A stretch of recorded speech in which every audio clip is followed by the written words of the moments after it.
learn from one another. Teachers always emphasize on the importance of peer-to-peer learning. When it's classroom, we are always wanting our students to get engaged, collaborate, and learn the 21st century skills. But when it comes to teachers,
So yes, a warm welcome to all our judges and the participants for the next round of presentations. That's primary presentation.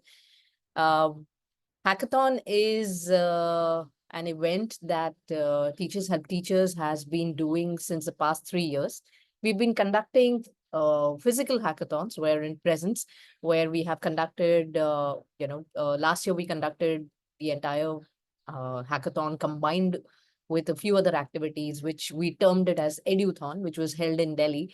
And then we did another session last year in association with Somaya College of Education. And that was done last year in December.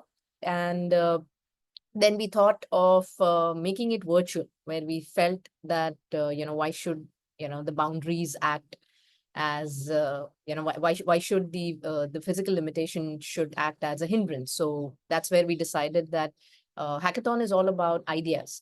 And if educators can share their ideas online as well, then that makes it all the more feasible for everyone to join and share ideas. Because I believe at the end of the day, what the educator needs is a good idea to implement in the classroom, something that is tried and tested, something for which, we don't have to reinvent the wheel, something where, I can just see and I can just implement, simple as that. And if I have these kind of ideas in my, idea bank, then it makes teaching, learning all the more interesting for me and a less of a struggle for me. So that's how we thought that, why not introduce a virtual hackathon for educators where wherever you are, you can just come, present and share our idea. And of course, stand a chance to win as well in the bargain. We have in our Zoom room, we have few participants and the remaining are attendees. So as attendees, I must thank all of you who are here to listen to ideas, who are here to actually, even observe, make notes, cheer your fellow educators. So I think as an attendee, you equally play an important role being in this room.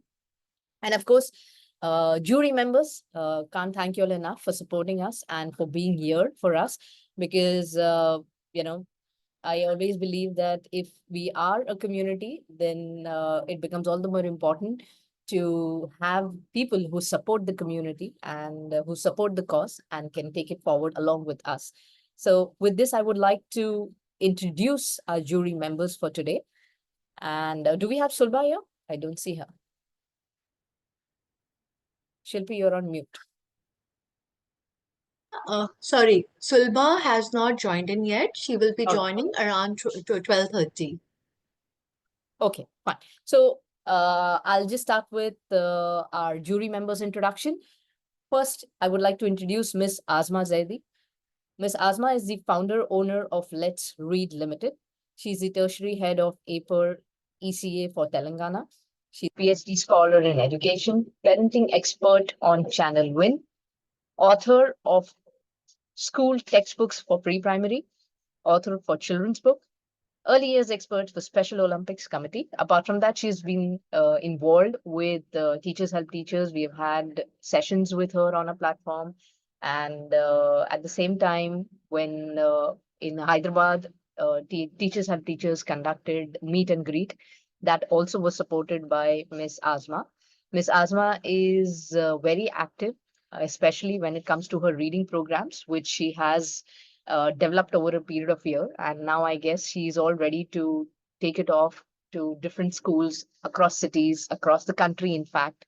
And her passion and her faith in education is something that inspires us and drives us as well. And that's how we are connected. So thank you, Ms. Asma, for being here today. Next, I would like to introduce. I didn't get that. Could you try again? Okay, I'm not talking to you. Right.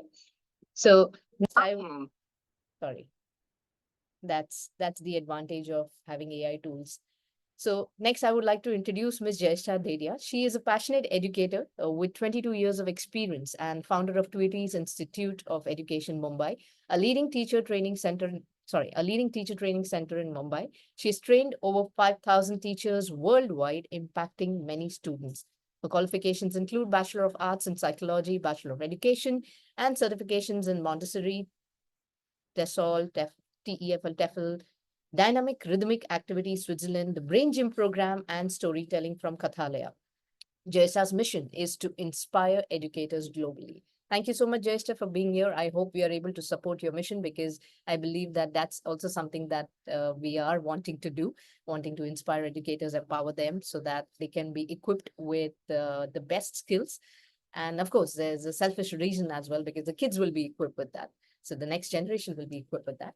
So Sulba will be joining at 12:30. So I will take a pause at that moment to introduce her as well. With this, we would like to move ahead with our presentations. Every presenter gets 10 minutes to present, followed by a Q&A by the jury member. So the jury member would probably ask you questions regarding the presentation. If at all they feel that they were not able to understand something or they need some clarity for something. The audience is free as well to put up their questions in the chat box in case they have any questions, so that the presenter can take those questions as well at that moment. Once the presentation is done, then it would be difficult to take up those questions. So I request the audience to be a little active and be an active listener, ask questions, and because ultimately this idea is going to go back in the classroom in case you are to implement it. So that's one request from my end for all the people in the audience. I think we have Sulba with us, so I'll just take a moment to introduce Sulba. I don't see her. Hey, hi, Rakhi. Sorry. Yes. Hi, Sulba. Hi. Good afternoon. Thank you so much for Very joining good us. afternoon. So I'll just take a brief moment to introduce Miss Sulba. She's a founder of Sandbox Academy of Alternative Learning. She has been an educator and a visionary with over 20 years experience. She's a strategy head for Ruhat. She's doing her doctorate in generative AI in education from Golden Gate University. So great. Welcome, Sulba. I was just sharing the rules that the presenters will get 10 minutes to present, followed by Q&A.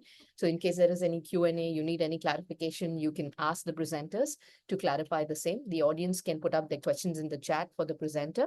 And that's how we move ahead. The serial numbers of the presenters have already been noted, so they're going to move in an order. Any questions? Anybody? Great. So let's start. I will put up the timer. The timer will be visible on my window as well as it'll be visible to everyone. So let's start with the first participant. So the first participant is Dr. Vasudev, a primary educator, and he will be presenting on language. Could you please pin him?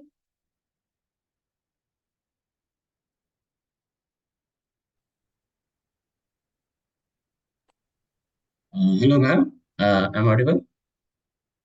Yes, you're audible. Just a moment. Okay.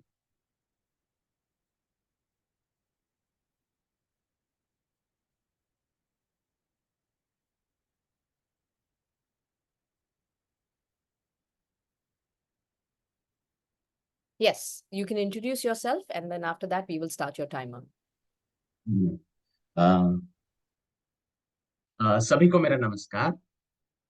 मेरा नाम doctor Vasudev Venkataraman है और मैं हैदराबाद के Srinidhi international school में कार्यरत हूँ, जहाँ पर मैं पीवाईपी, एमवाईपी और सीबीएसई की क्लासेस लेता हूँ।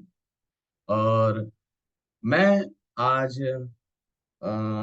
इस हैकाथॉन में भाषा के ऊपर अपना प्रेजेंटेशन देने वाला हूँ, जहाँ पर बच्चे अपनी बोलचाल की भाषा पर अपनी पकड़ बनाएंगे। तो सबसे पहले मैं सबको धन्यवाद देना चाहता हूँ कि मुझे मौका दिया, और शायद ये मेरा पहला हिंदी का प्रेजेंटेशन है, मैं यहाँ देख रहा हूँ अभी तक। ठीक है मैम, क्या मैं अपनी स्लाइड प्रेजेंट कर सकता हूँ? हाँ जी, आपका टाइम शुरू हो गया। क्या मैं को होस्ट हूँ, मैं प्रेजेंट कर सकता हूँ? हाँ जी।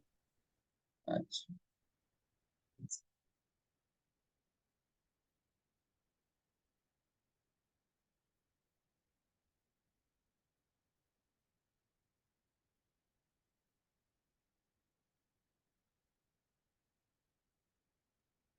मैम पीपीटी दिख रही है मैम? यस। जी मैम। मैं आज बच्चों की जो अनुभवात्मक शिक्षण के अंतर्गत एक गतिविधि प्रस्तुत करने जा रहा हूँ।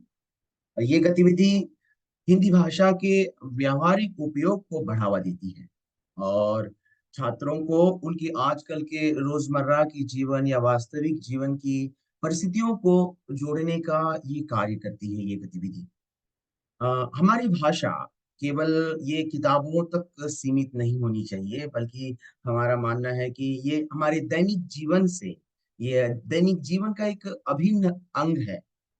जो हमें सोच के आधार पर मैंने इस खरीदारी का अनुभव नामक एक गतिविधि को यहाँ पर बनाया है, जिसमें छात्र अपनी खरीदारी के अनुभव के माध्यम से संवाद लेखन करेंगे, जिसमें अपने अनुभवों को अनुभव लेखन करेंगे, और उनकी जो सोचने की क्षमता को भी वो वहां पर निखार सकेंगे। तो यहाँ पर मैं आपको अपनी इस गतिविधि के उद्देश्यों के बारे में थोड़ा यहाँ विस्तार से बताना चाहूंगा। यहाँ जो छात्रों को हिंदी में संवाद कौशल को विकसित करने का इस गतिविधि में अवसर मिलेगा।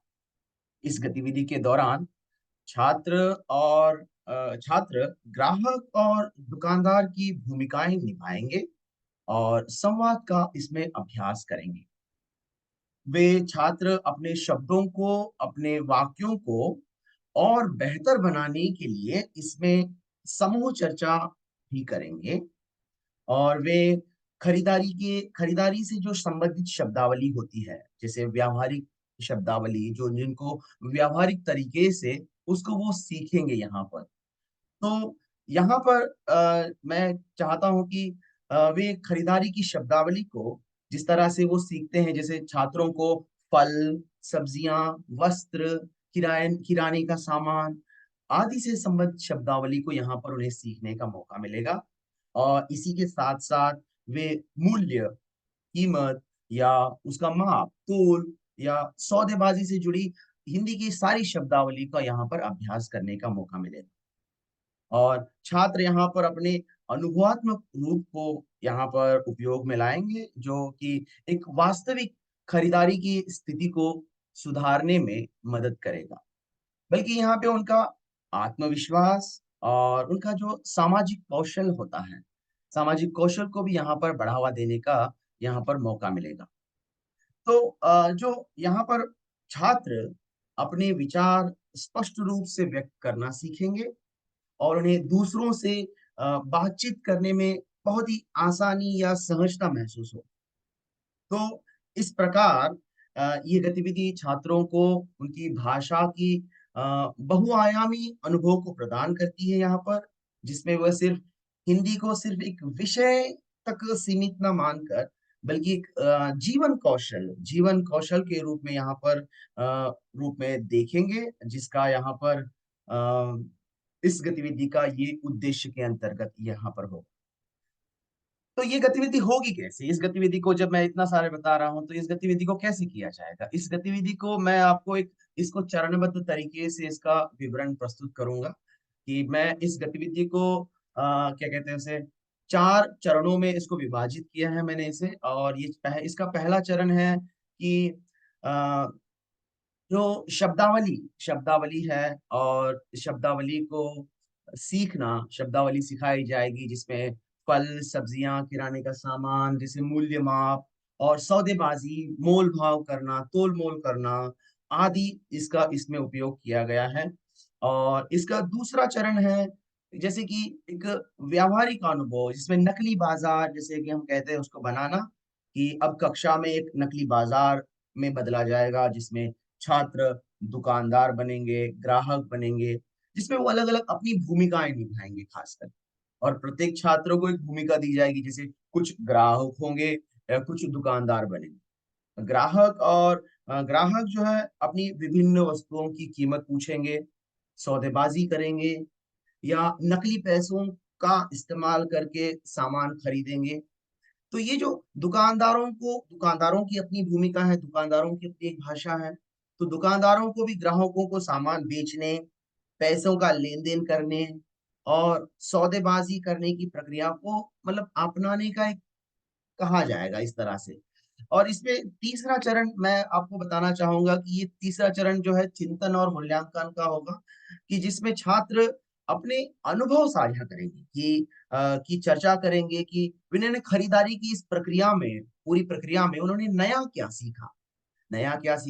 और प्रत्येक छात्र, मैं यहाँ पे मैंने मेक श्योर किया है कि प्रत्येक छात्र जैसे मेरी खरीदारी की कहानी, इस शीर्षक के अंतर्गत एक छोटा सा निबंध लिखेंगे या छोटा सा अनुच्छेद लिखेंगे, जिसमें वो अपनी खरीदारी के अनुभवों को व्यक्त करेंगे। और आ, ये अनुभव लेखन का कार्य होगा। और उसके साथ साथ उन्होंने बाजार में किन चीजों की खरीदारी की, जिसमें वो अपनी रसीद बनाएंगे, जिसमें रसीद बनाने का कार्य दिया जाएगा कि उन्होंने क्या खरीदा, कितनी चीजें खरीदी और कितने पैसे उन्होंने बचाए। ये केवल मतलब लेखन कौशल को निखारेगा, बल्कि उनके व्यावहारिक जो गणित का इस्तेमाल होता है हमारे जीवन में, उसका भी अभ्यास करने में उन्हें मदद मिलेगी। और छात्रों का जो मूल्यांकन करके ये देखने के लिए हमें उन्हें प्रेरित उनको उनको उनको एक प्रेरणा दी जाएगी कि इस गतिविधि से आप नया क्या सीख सकते हैं। मतलब कहने का अर्थ है कि इस पूरी गतिविधि से ये उद्देश्य ये सुनिश्चित करना है कि छात्र हिंदी भाषा को न केवल एक विषय के रूप में सीखे, बल्कि उसे अपने दैनिक जीवन में मतलब उपयोग करने में भी सक्षम हो। तो ये था मेरा। अब इस सिखाने की कुछ ये जो गतिविधि है, जो अगर कोई चाहता हो कि कराए, तो इसको सिखाने की क्या विधियां होनी चाहिए, जिसकी स्ट्रेटेजीज कैसे होनी चाहिए इसकी, तो मैं इसको बताना चाहूंगा कि इसको रोल प्ले से कर सकते हैं, जिसको भूमिका निभाने में जैसे कि छात्र इस गतिविधि में कोई ग्राहक और दुकानदार बनेंगे, जैसे मैंने कहा, जैसे इसमें कीमत पूछना, मोल भाव करना, वस्तु खरीदना, तरह के संवादों को बनाने का, संवादों को कहने का अभ्यास इसमें किया जाएगा। और चीजों को बेचना, चीजों को खरीदना, जैसे उपयुक्त जो भाव होता है, वो हर दुकानदार उतना अच्छा बिहेव नहीं करता, या हर सब्जी वाली दीदी इतने अच्छे से बिहेव मतलब बात नहीं करती है, गुस्से से कभी बात होती है। तो ये सारी भावनाओं को भी समझकर अपने ऊपर कैसे काबू करके आगे मोल भाव किया जाए, इसको दिखाया है। और शाब्दिक और दृश्य शिक्षण, इसको ये स्ट्रेटेजी में बच्चों को जैसे बहुत सारे शब्दावली के कार्ड होते हैं, जैसे कौन सी शब्दावली है, उन शब्दावली के कार्ड्स को दिखाया जाएगा, वीडियो दिखाया जाएगा, और उनके चित्र भी दिखाए जाएंगे, कि जिससे हिंदी में बच्चे संवाद करने के लिए प्रेरित हो। और इसमें दिखाया जाएगा, एक वीडियो दिखाया जाएगा जिसमें कहीं दूसरी जगह का संवाद हो रहा हो, कोई सब्जी बेच रहा हो, उनका संवाद का वीडियो दिखाया जाएगा, कि जिससे वो वीडियो देखकर बच्चे अपने संवाद बनाने के लिए भी प्रेरित हो, जिससे उन्हें अपने क्या कहते हैं, उसे उन्हें एक प्रेरणा मिले। और इसी के साथ साथ क्या कहते हैं, चीजों को सुनना, भाषा को सुनने, देखने और उपयोग करने का उन्हें अवसर भी मिलेगा। तो यहाँ पर मैं आपको, ये 4 दिन की मेरी पाठ योजना है, पाठ योजना को जैसे कि मैंने ये जो गतिविधि है, इसको मैंने 4 दिनों में मैंने किया है।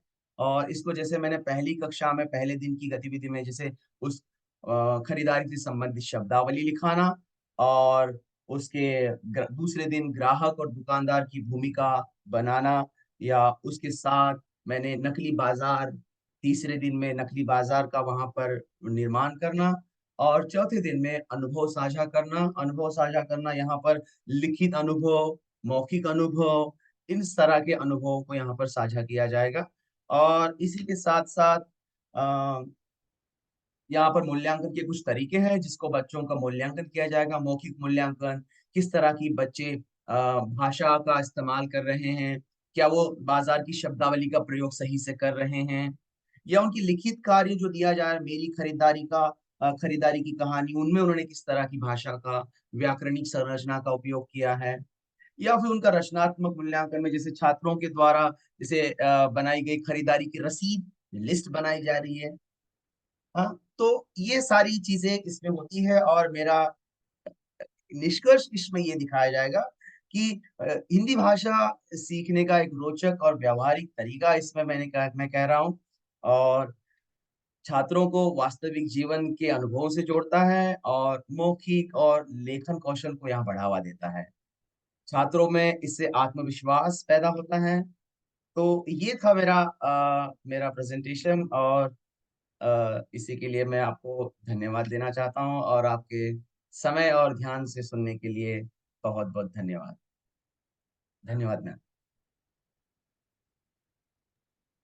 So, thank you, Dr. Vasudev. सो आपने ये जो एक्टिविटी करवाई क्लास में, इसका कोई इमेज या कुछ वीडियो है? यस मैम, अगर आप मुझे एक्स्ट्रा एक मिनट देंगे तो मैं आपको दिखाना चाहूंगा। मुझे अब प्रेजेंटेशन में मैं जोड़ नहीं पाया, लेकिन मेरे पास अभी है, 1 सेकंड में आपको दिखा सकता हूँ। Sure. Is it okay, jury members, अगर हम वो Yes. देखें?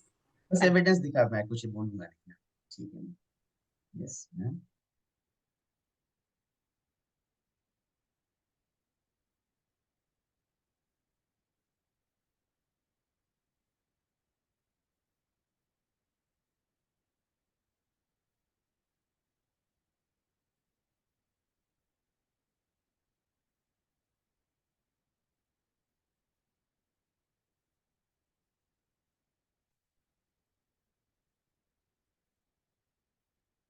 Ma'am, yes ma'am.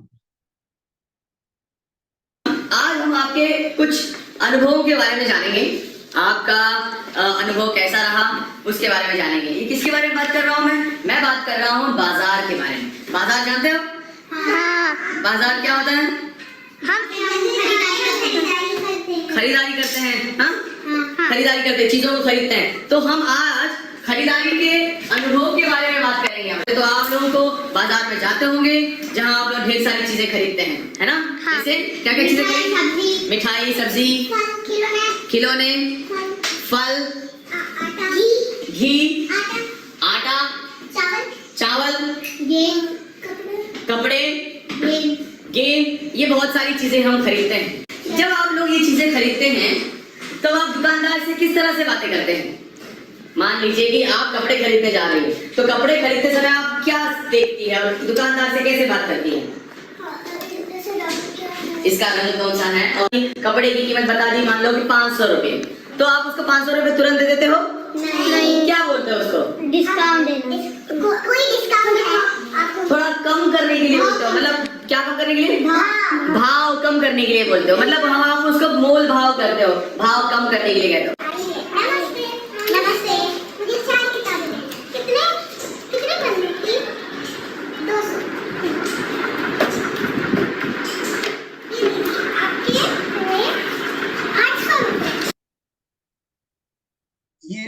छात्र जहाँ पर वो अपनी खरीदारी की रसीद बना रहे हैं, जो उन्होंने बाजार में, और ये खरीदारी का अनुभव उन्होंने जो लिखा है, अलग अलग छात्रों ने अपनी खरीदारी का अनुभव, ये नकली बाजार बनाया था जहाँ पे सब्जियां हैं, और ये नकली पैसे उन्होंने बच्चों ने बनाए, प्रिंट किए, उन्होंने काटे।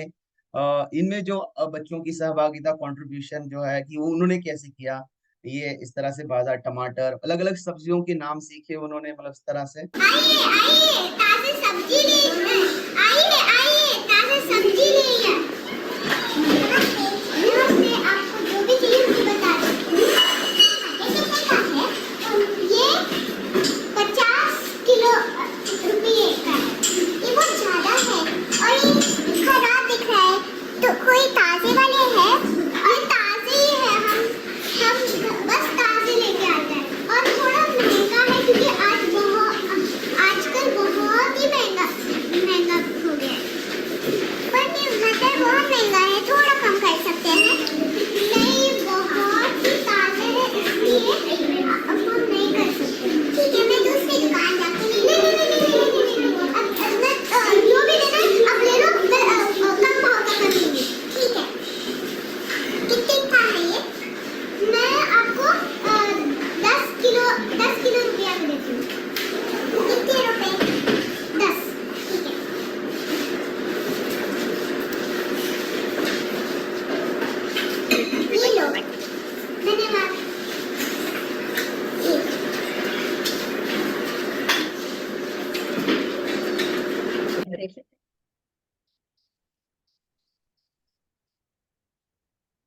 ये रसीद है उन्होंने जिस तरह से बनाई, मात्राएं, कीमत, किलो कैसे बनाई है, इस तरह से।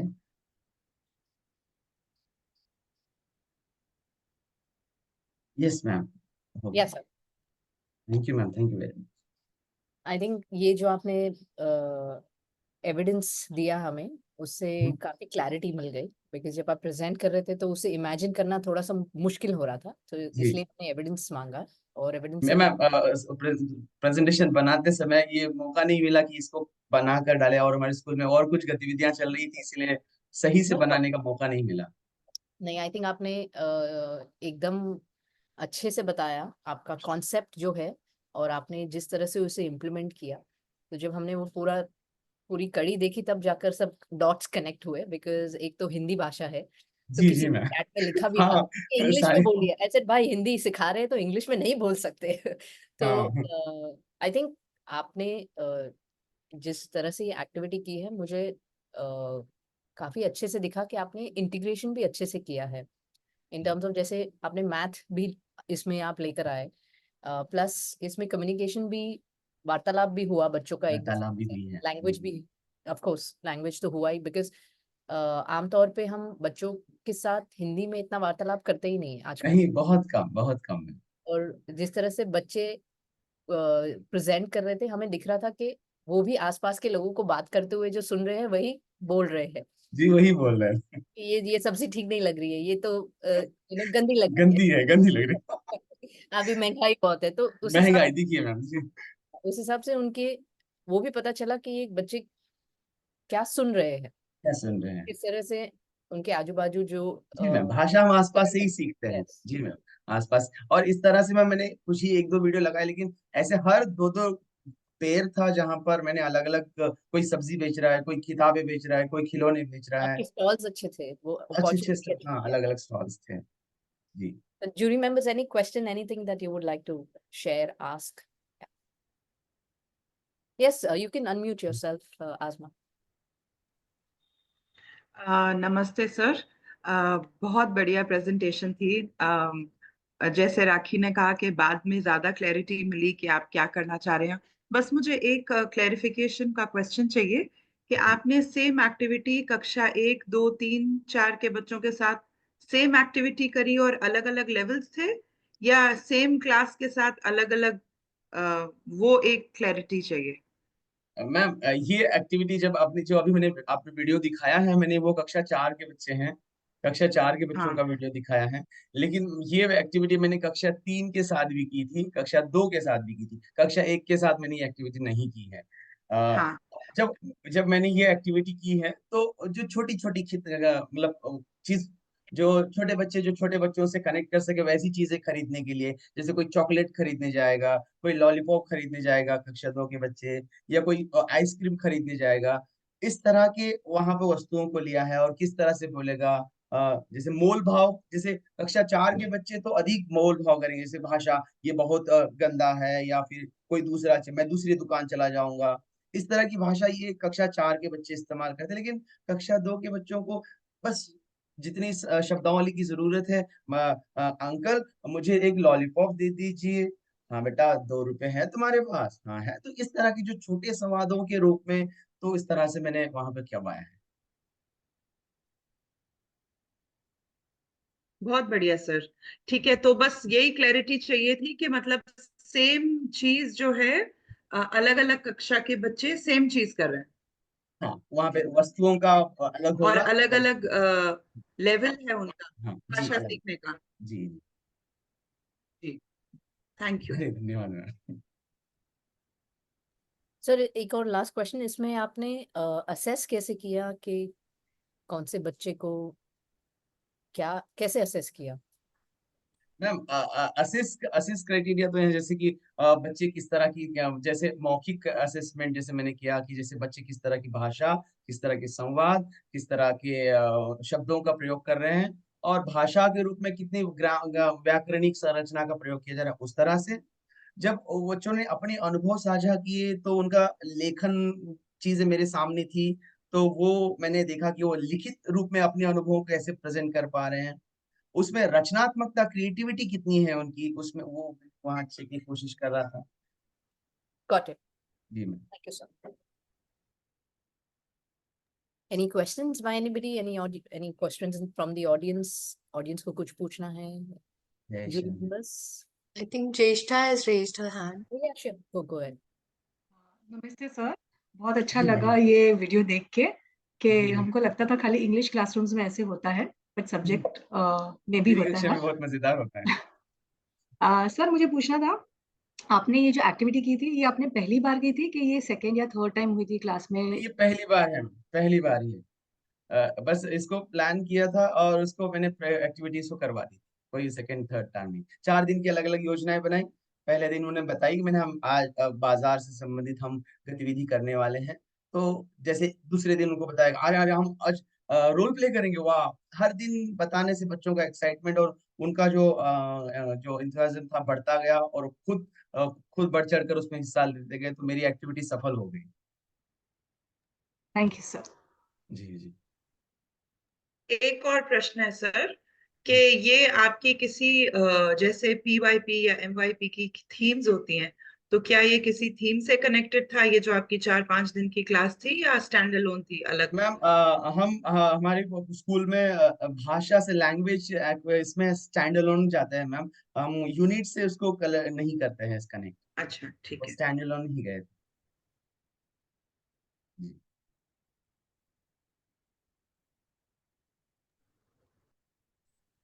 Thank you, sir. Oh We धन्यवाद। move to the next participant. So the next participant is Ami Shah. She will be presenting on language. Good afternoon, everyone.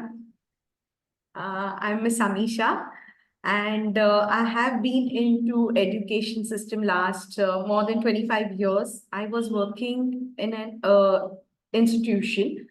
Recently, in 2023, I resigned, and I have started my own classes. So now I am working as a private educator. No? So I'm going to present a lesson plan on adverbs. So, Raki, can I present? Yes, your time starts. Is it visible, Raki? No, So how do I go about? you can just click on share screen, share button at the bottom, and select your presentation.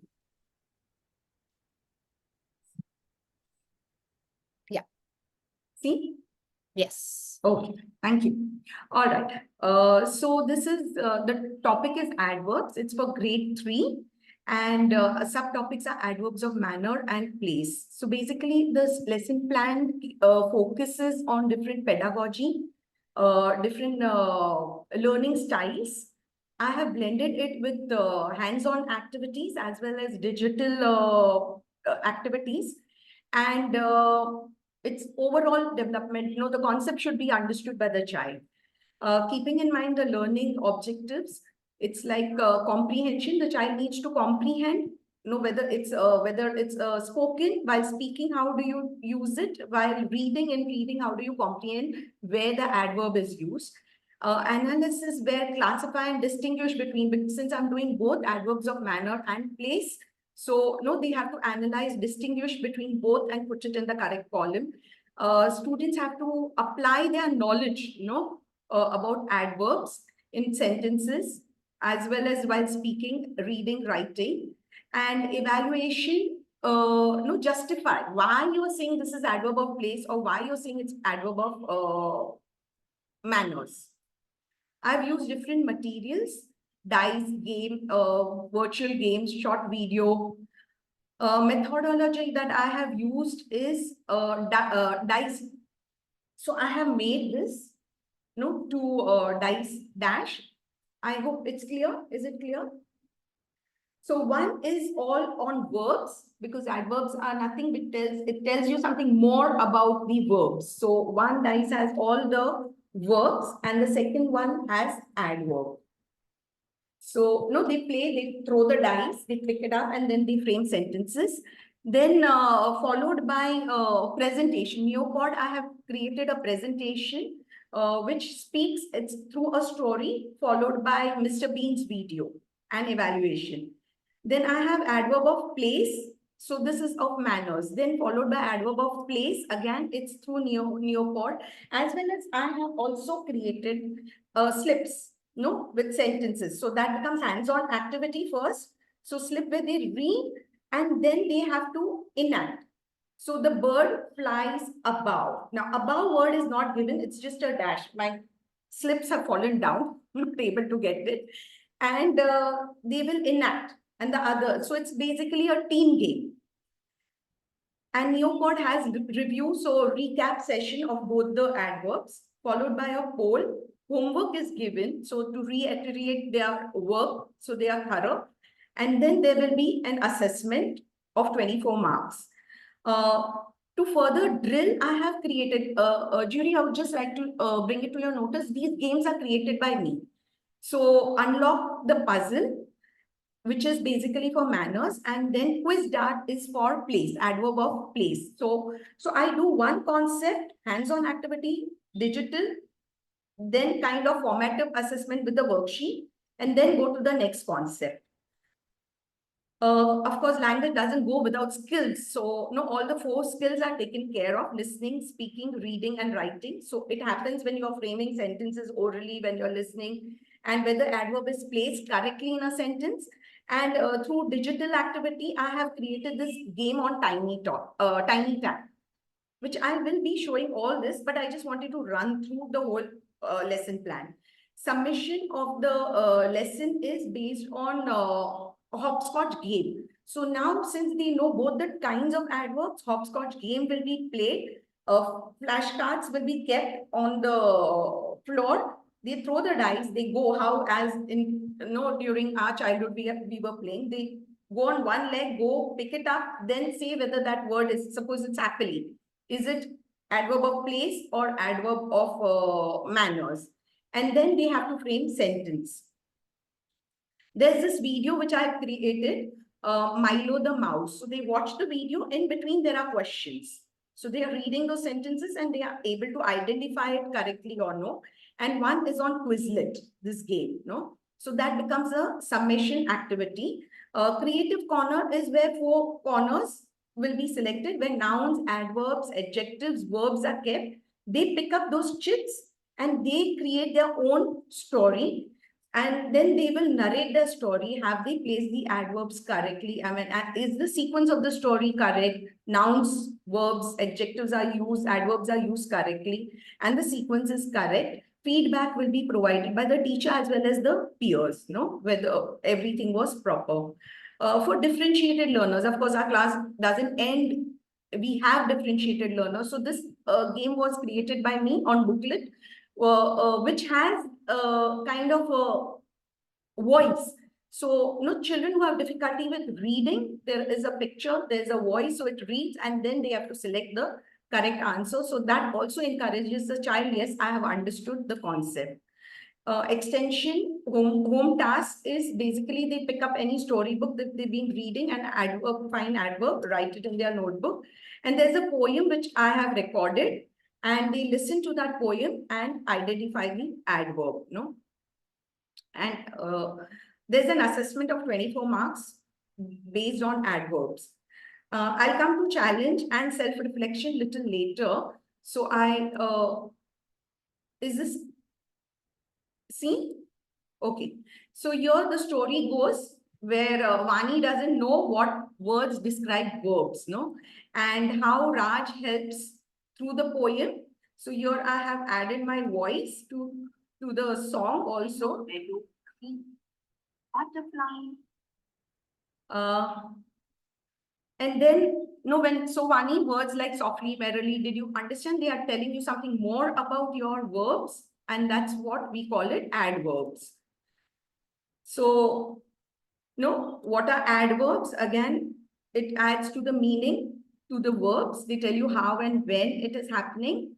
And just to understand whether they've got this much concept or no, just a small quiz question is asked, then followed by different adverbs. So, these all, when you add, it tells you something more about your action word, that is your verbs. So these are adverbs, how and where. Now, kinds of adverbs. Now, here, so through the presentation and activity, they come to know, and I'll be stressing on the words like how. So in a sentence, when you're confused and you're not sure, you ask a question, how. So how tells you the action, it tells you exactly what it's describing the verb. So how, no? So she sang or she sings melodiously. So melodiously tells me something more about her singing. We all sing, but how? So melodiously, and this becomes your adverb of verbs. Now, there is this video of Mr. Bean. I'll just show you quickly. So where Mr. Bean is.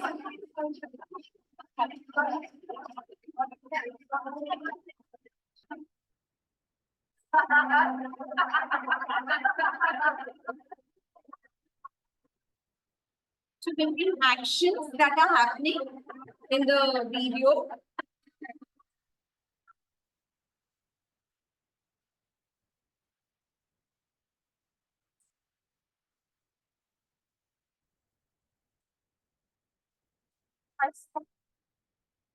So in between, name some verbs and some adverbs, which I'll be writing on the board. So they have understood the concept properly. And then there is this drag and drop activity. So you've just watched this Mr. Bean's video. Now, drag and drop the correct verb. So whether they are able to comprehend, read, understand, because now they've just watched, they know the different action words as well as, so they have to know. So Mr. Bean sits and sits eagerly on the roller coaster. Now, why is eagerly here? Even like why to justify, okay, this answer is right, but then why are you calling it adverb of manner? So constantly question answer probing questions will be asked to the students. So at least as a teacher, I know they have understood the concept. This is what it is, going through the worksheet. Then adverb of place also is there. So there is the teamwork, what I told you, and followed by this presentation. So there are games on it.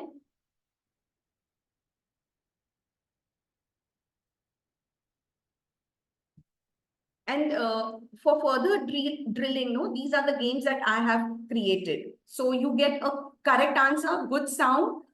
If it's bad, so this encourages them. No, I want to get it right. I want to listen to the sound.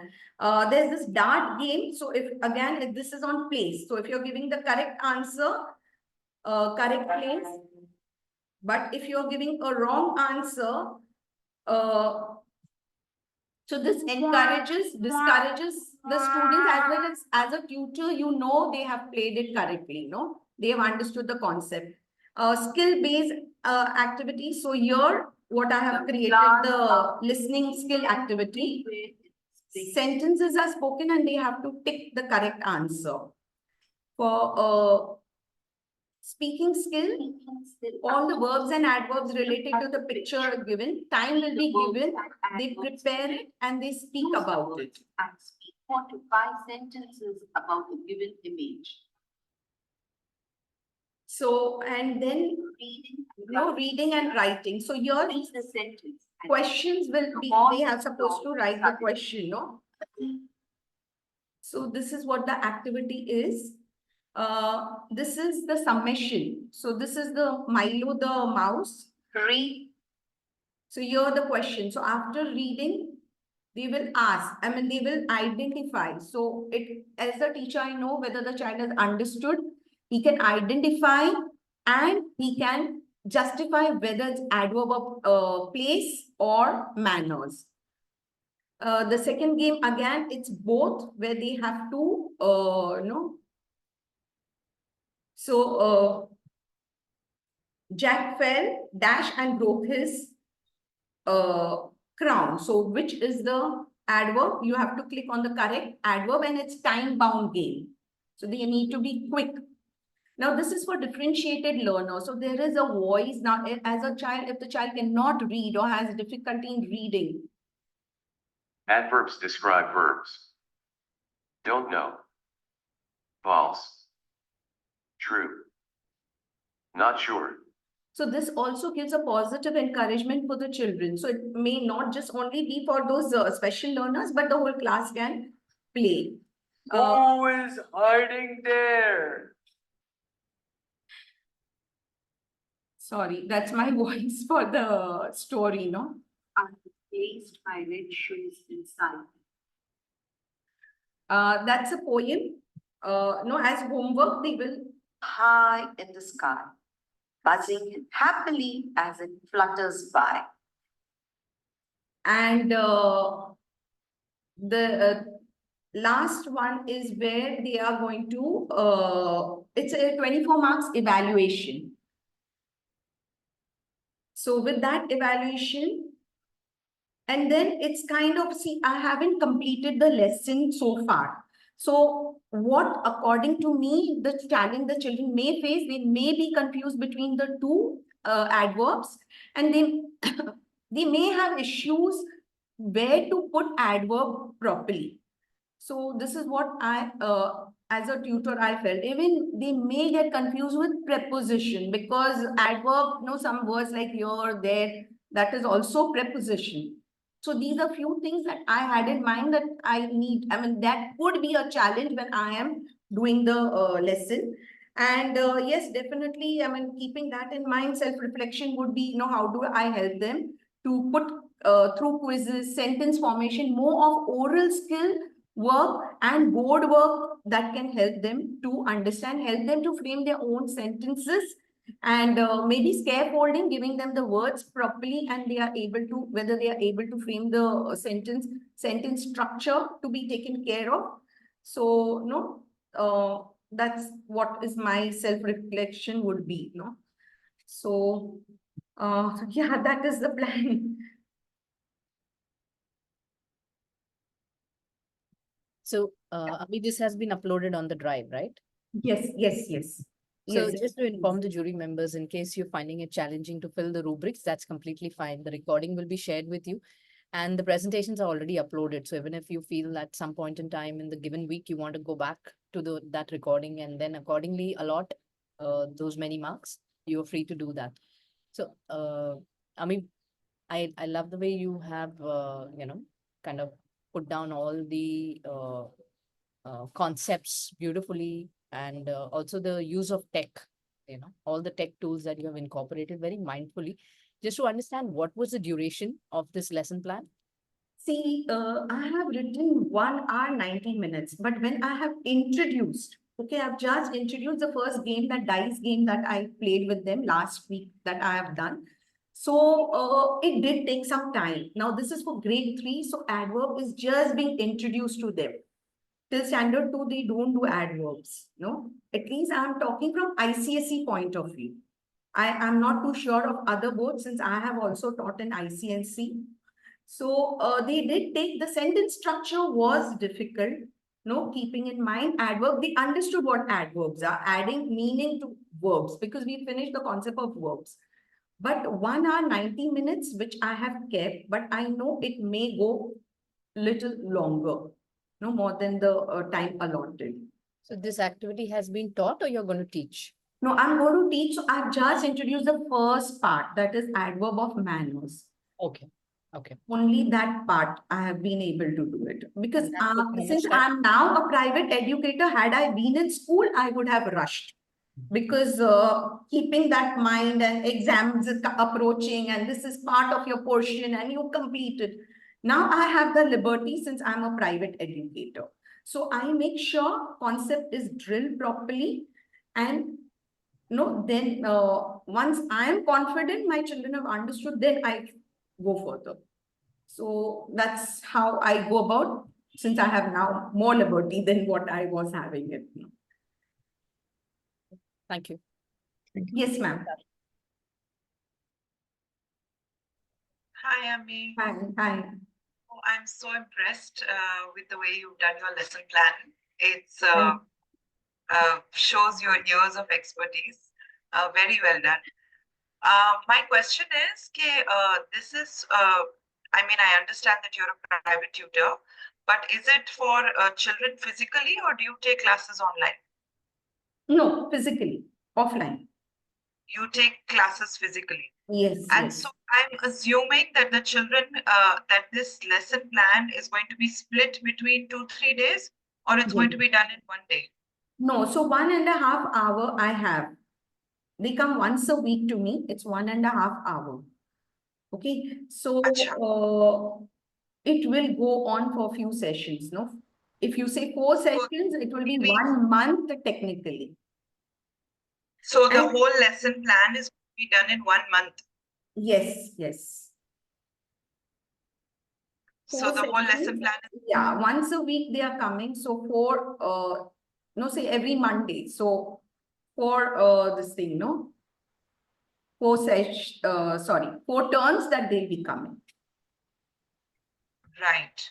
तो एक महीने में एक grammar का concept अच्छे से with a lot of activities and a lot of things. Okay. Yes, absolutely, because my goal is conceptual learning, no, not completing the portion or just doing for the sake of doing.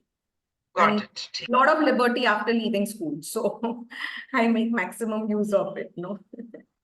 Yes, ma'am. Amy ma'am, firstly, let me congratulate you for this very well articulated lesson plan. And I'm sure, like, if kids are learning in this, in this manner, I'm sure they'll really understand the concept well. I just have one question which I needed to clarify with you. So I can see that you're using a lot of tech. So how do you share this content with the child, or do you show it on your device and the children answer? Yes, on my device, ma'am. So Okay. I have it, like right now also I'm sitting in my class only, but I have this thing where you can't see, but I have a TV and my laptop is attached to the TV. So how usually you have screen in school, that Understood. I have a TV and a laptop. So whatever activities that I'm planning on my laptop, I attach. So they are actually playing the games and they're actually getting to know whether they are correct, right, wrong, and every time I'm asking them why question.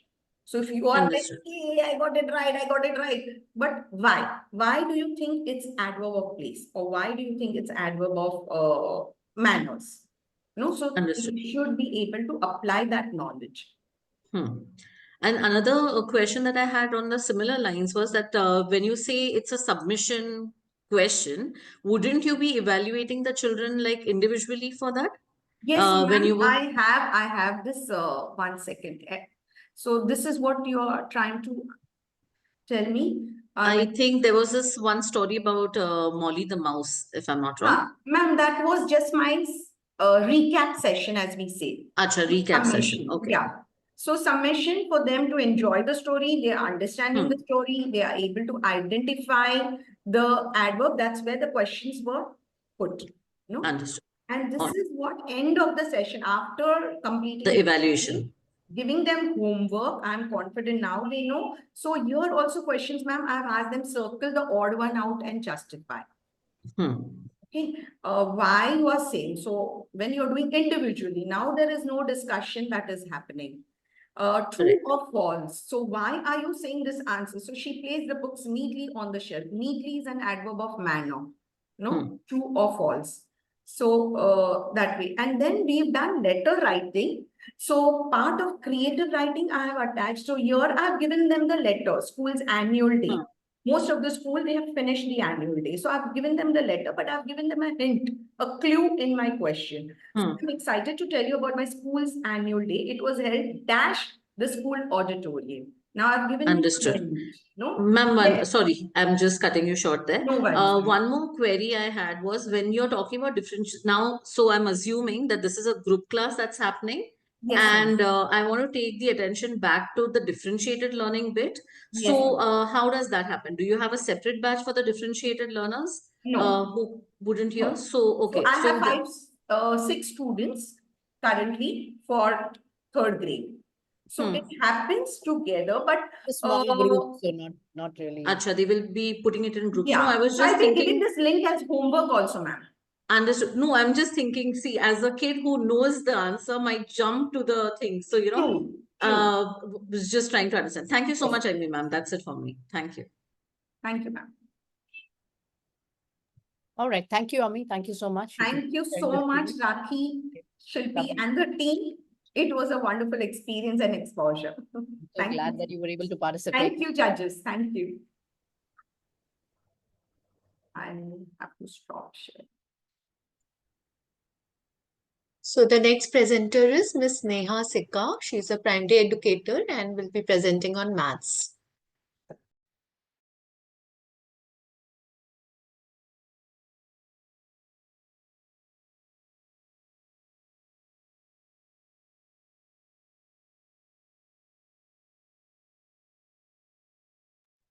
Am I visible and audible? Yes, ma'am. Yes, yes, Miss Neha, you can introduce yourself. Okay, yeah, the greatest use of life is to spend it for something that will outlast it. And that's why a teacher always feels the greatest joy in the students. With this ideology in mind, I would like to introduce myself. Namaste, everyone. My name is Neha Sikka, and I work as mentor for Suchitra Academy International School, Hyderabad. Thank you so much for the opportunity. I have divided my presentation into three parts. One will deal with the experiential teaching strategies. In the second part, I'll deal with an effective lesson plan. And in the last, class management approaches. I do understand that we have time constraint and also that these go hand in hand. So I kind of can't isolate one from another. So I'm going to just touch the two topics, strategies and approaches, and would like to spend more time elaborating on the lesson plan. So without much ado, let's get started. Give me a second to share the screen.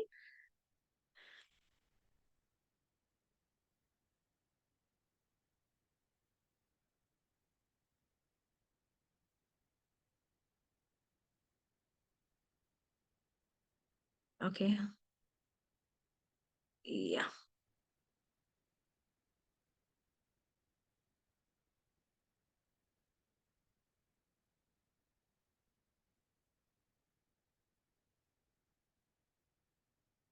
Yeah.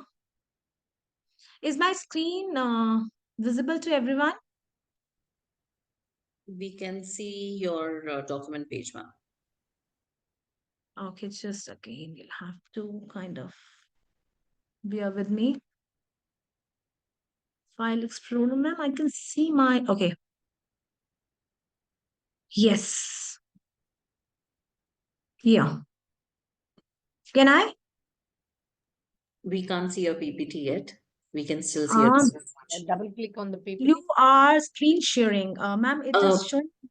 You should just, ma'am, just stop your screen once and then start it again with your PPT in focus. Okay. It's very much, anyways, I did. Yeah, from the beginning. Although it's showing me the prompt that my screen is being shared. And I say share again. Yeah. Ma'am, is it visible now? No, so just stop sharing your screen and start again. Just a second, ma'am. I'll just start. Yeah, I need the PPT. Okay, I again say share. Oh, it's not working out. I think I'll have to kind of reconnect or something. Yeah. So sorry to be wasting everyone's time, but stop the screen share. We can stop it from our end, Rakhi. If it is possible, if you can put it, because the presentation is all about, I mean, I'm going to be talking about the presentation, and doing it without it would be a little. Yeah, Neha ma'am, can you just try sharing your PPT again? Ma'am, I've saved it in the drive and also sent the email. You want me to do it again? It's in the very much in the drive. Sure. Now you can start sharing your screen again. It will show up. Okay, you want me to try from here again. So I again say share. I say one participant can share at a time. Yeah, documents important. And then I say Neha Sikka. Ma'am, is it there now? Still not there? No, we see your screen, we see the document being shown up, Neha Sikka, but we don't see the presentation. Nonetheless, Shilpi, could you help with the presentation? Yeah, just give me a moment.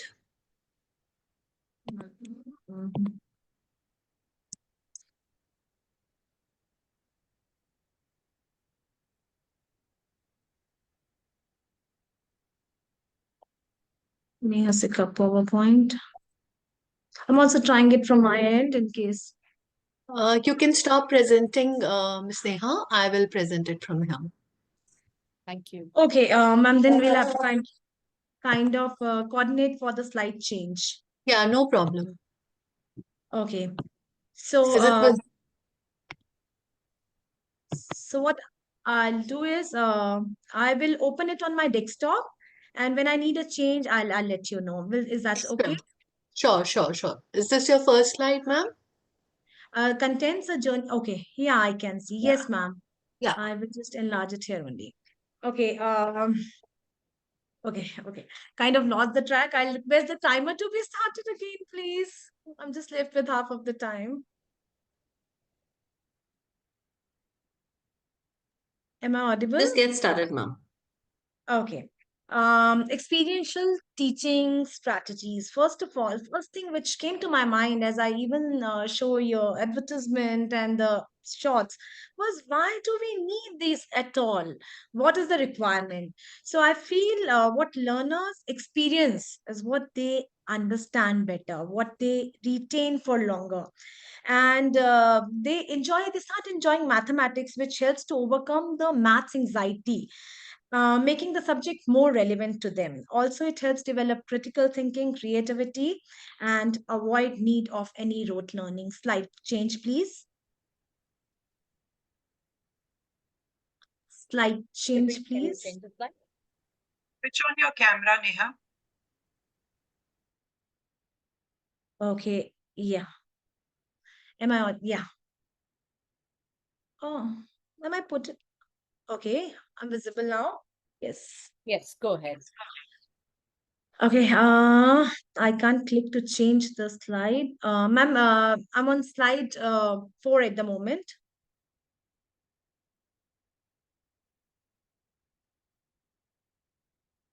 And the next one, please. Today, I'll be discussing with you all what I feel are the key experiential teaching strategies. So the first one for me is always manipulatives, and trust me, I use a lot of these. And be it Ganit Mala, Rangometry, number cards, man cards, to name a few, to the basic things like beads and counters and buttons and even day-to-day objects. I use a lot of these manipulators because I feel these provide hands-on experience, enhancing understanding, retention, and engagement. In this slide, as you can see, I have already explained a lot in detail that what manipulators I find suitable for what primary mathematics topics. And it's quite self-explanatory to moving to the next one, please.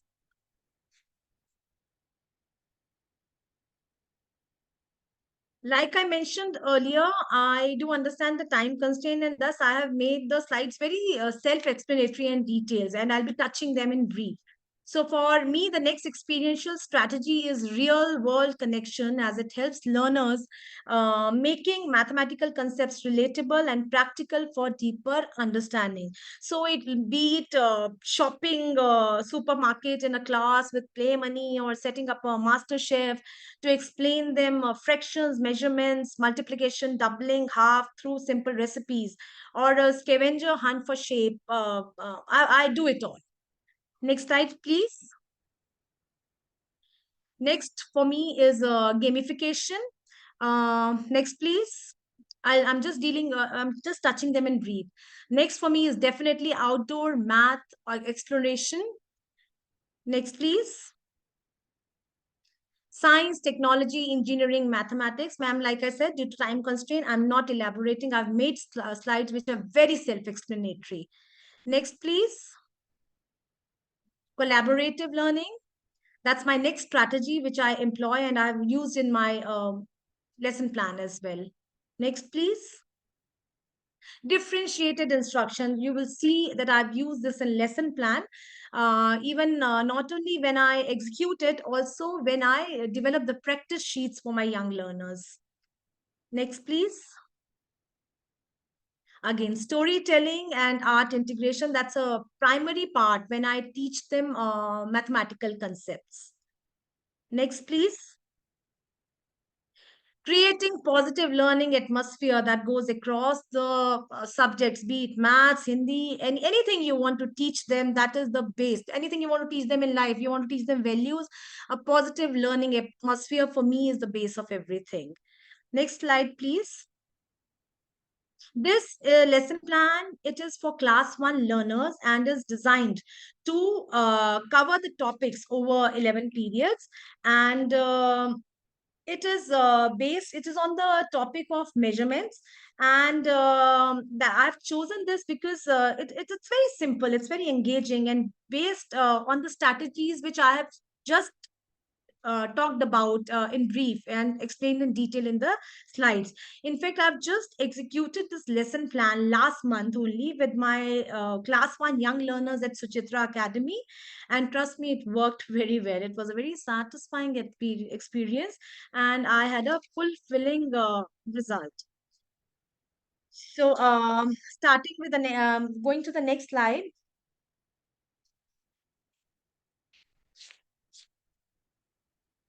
It's all about the 11 periods I've already discussed, starting with the first slide.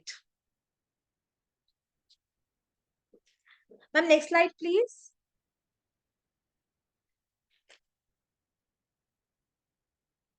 Okay, so learning objectives. The learning objectives at this stage are very simple. They are very to the point. The learners will be able to use terms like long, longer, longest, thin, thinner, thinnest, short, shortest, shortest for length. Will be describing mass in terms of light, heavy, less, more, defining capacity, understanding capacity in terms of empty, full, less or more, and also exploring some measurement instruments. Next slide, please. Teaching it, like I said, I always stress on use of everyday instruments, everyday things and objects, but those are basic manipulatives for me. So when it comes to length, I've used pencil, ropes, toys, and if it's weight, I've used a rock or a water bottle or a piece of paper. When it came to containers, I used these containers of different sizes, the cups, the balls, the bottles, the jugs. Rest teaching aids were real life measurement instruments like the measuring tapes, weighing scale, capacity measuring cups, thermometer, and so on. Lastly, I had developed an evaluation sheet. First, I developed the practice sheets. These were of different proficiency levels. And lastly, I had developed the evaluation sheet to assess the students' learning on one hand and also the effectiveness of my teaching on the other hand. So, ma'am, next slide, please. For prior knowledge, I assume that the kids can count till 10, can read and write numbers till 10 and beyond, and they have some basic idea of length, mass, and capacity from the previous classes. Next slide, please. Okay, now I start with the period 1 with the objective of introducing the topic measurement. I begin the session by asking some very basic question. Imagine you had no ruler and you wanted to know how long your desk is. What would you do? You could use your hand. This is how people used to measure long ago. So then I explained to them some non-standard units of measurement used in the earlier times, like a handspan or maybe a foot step, a cubit, stone weight, pots for volume, handful, ropes, and so on. And I concluded this session by relating it to some stories, explaining how people in the past used these methods to solve problems when they didn't have, say, a ruler or a weighing scale. Next period, please. Next slide, please. Period 2 and 3. The objective of this period was to enable the learners to use familiar language to describe length like long, longer, longest, thin, thinner, thinnest, short, shorter, shortest, like I said, because I'm talking about the class 1 students. Again, I asked them the initial questions from the everyday comparisons, like, is a tree taller than a car? Or maybe is a thread thicker than a rope? For content delivery, I had set up an exploration activity for learners.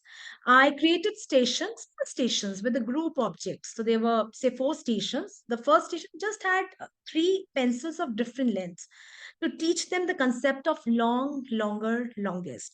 The second station just had ropes of varying thickness, thread, ropes of varying thickness to teach them thin, thinner, thinnest. The third station had toys of varying heights to teach them short, shorter, shortest.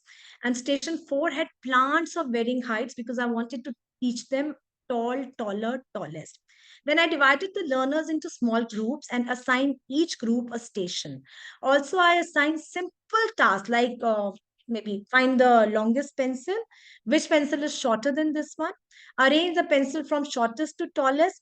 Similarly, for the other objects on the other stations, and I asked them what they have found, which is the longest object, which item was the tallest, which was the thinner, and so on. So that was my part of content delivery to my young learners. For the purpose of content assimilation, I asked learners to draw and record their observation because I have been looking at your presentations, and from the morning I realized reflection and evidence, these 2 words I've been hearing a lot, they're important. So I'm glad it was incorporated in the lesson plan.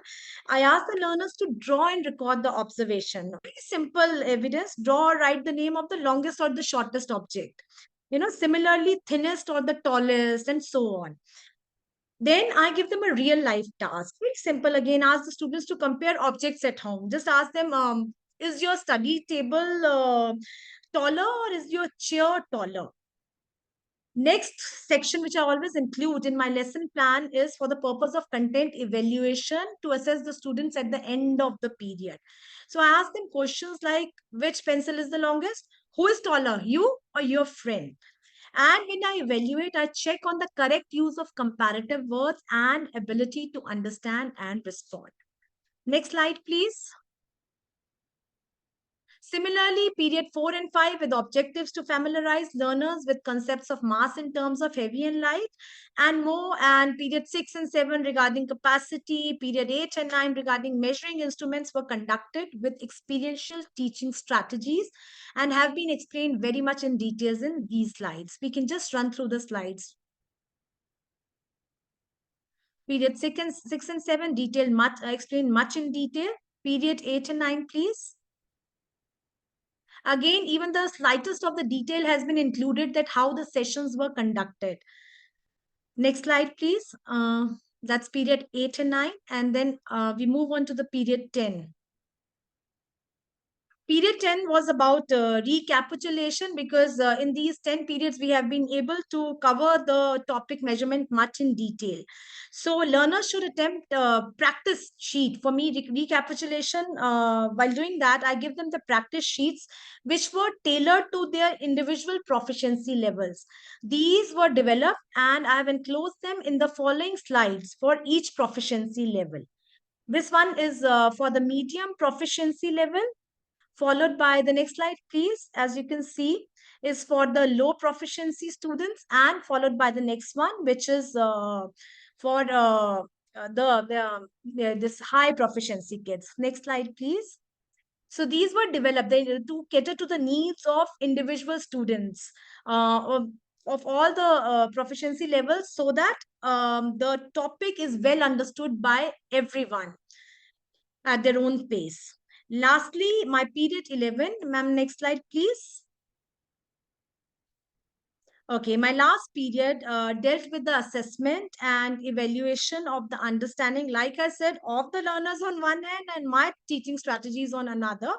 So the learners were asked to complete an evaluation sheet to assess their understanding of the topic. This has been developed and enclosed for reference in the next slide. Yeah, and this is the evaluation sheet which through which I did the assessment for them, and this is in the next slide, please. You can see certain pictures from my experience of teaching this topic to the young learners. Okay, the last section, which I'll very thank you, ma'am, which I would like to touch is about the management. Like I said, the discipline, the how, the flow of the class, the how the class is being conducted, irrespective of any subject, any topic. It's of prime importance. So, quickly going on these, I ensure that I set clear expectations. In terms of both, like values are equally important, academics are equally important, and the kids need to understand what are the expectations, what are the rules they need to adhere to. Also creating a positive environment to of encouragement and support wherever yeah, Sorry, wherever. just would like Yes, to please. interrupt here. So this classroom management slide is about how you manage your classroom, right? How I manage my classroom, because I said no lesson plan Fine. can be isolated from this. You might be teaching any topic. So it's Correct. about creating the positive environment. If they've done anything good, please, they give them encouragement in terms of saying good works, maybe a high five, oh, well done. If it's something which is not correct, might need a constructive feedback. It's very important to be doing that. Third for me is engaging students actively, using a variety of teaching methods. Just like I said, it's all activity based. The learning I've done is all activity based. They go to the station, they are in the groups, they are collaborating, they are learning with each other. If they are busy with the task, there's no time for indiscipline. They don't have kind of space there, because they are too much into the topic, loving it, enjoying it, and learning it in the process. Collaborative learning, the next approach which I always use. It's a fact, the kids learn more from each other than from any of the teachers, because they can relate to each other. I have a buddy system where the kids explain each other. If somebody is not able to get, the one who is explaining in the process understands it better. Yeah. Sorry, just take a pause. You can just move the slide. We'll just read through. Great. Yeah. So, ma'am, next slide, please. Yeah, I hope I had the thing. Yeah, that's just my introduction, which you have already covered in the beginning. That's it from my side. We can come to the last slide and we can proceed to the question answer session.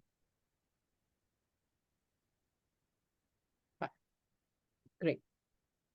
Thank you. Thank you so much. May please have a sip of water. No, I'm okay, but I'm so sorry. That cheering thing didn't happen. I No. couldn't kind of monitor it the way that I was planning. No worries. So, what was the duration of your lesson?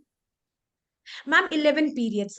Each period was for 40 minutes, and I have covered the entire chapter of measurements. So that is how I divided it. First period for introduction, next two for length, next two for mass, next two for capacity, followed by recapitulation, evaluation, and everything. So it was over 11 periods. Okay. And this is for which grade? Ma'am, class 1. Class 1. Okay. I thought being an educator and a teacher trainer, it was very easy for me to imagine what you were saying, and I was able to, because the way you're speaking, it shows that you have a lot of experience. You're talking from experience, but we have a lot of participants who don't have the same experience. So it would have been really nice if for everything that you were saying, if there was a visual, if there were photographs to go with what you were saying, then the participants would have been able to take away much more. The jury members have the slides. I don't know whether the participants have the slides or not. They don't have the slides. Just we have the slides. We will be able to read through and know, but there are so many participants who are here. If you had shared pictures about what you are doing, I'm sure it would have been mind-boggling, because when I was seeing the amount of work that you're doing with every chapter, it was like, wow. And I was able to relate to it because I can connect with what you're saying. But I think my only feedback is I wish you had pictures to show what you were saying. The participants would have taken away so much more. Point taken, ma'am. Also, although I've tried to put everything and explain it in detail, honestly, I didn't have the luxury of time. I would have wanted to elaborate more on every slide. And like I said I before, understand, I, but you know, pictures would have spoken yeah. more than words. So, point taken. So yeah, that point is noted. So we have a website, teachershelpteachers.in, where we invite teachers to upload their resources. Now, all the resources that have been submitted by the participants, all these resources will be uploaded on our website, and the link will be shared with anyone, whether they were a part of this or whether they were not a part of this, because the whole idea is to share what you're presenting with the entire world. Right now, we are a small group of people here, but once the presentation goes and it is on the website, even people sitting across the globe can have access to that. And obviously, they can tweak it, they can teach their own way, but it serves as a guiding star for them. So that's something that we're going to be doing. And even for the last year, the hackathon that took place, so we have prepared a handbook of all the ideas that were presented last year. So that handbook is also something that we are going to be presenting to our current participants.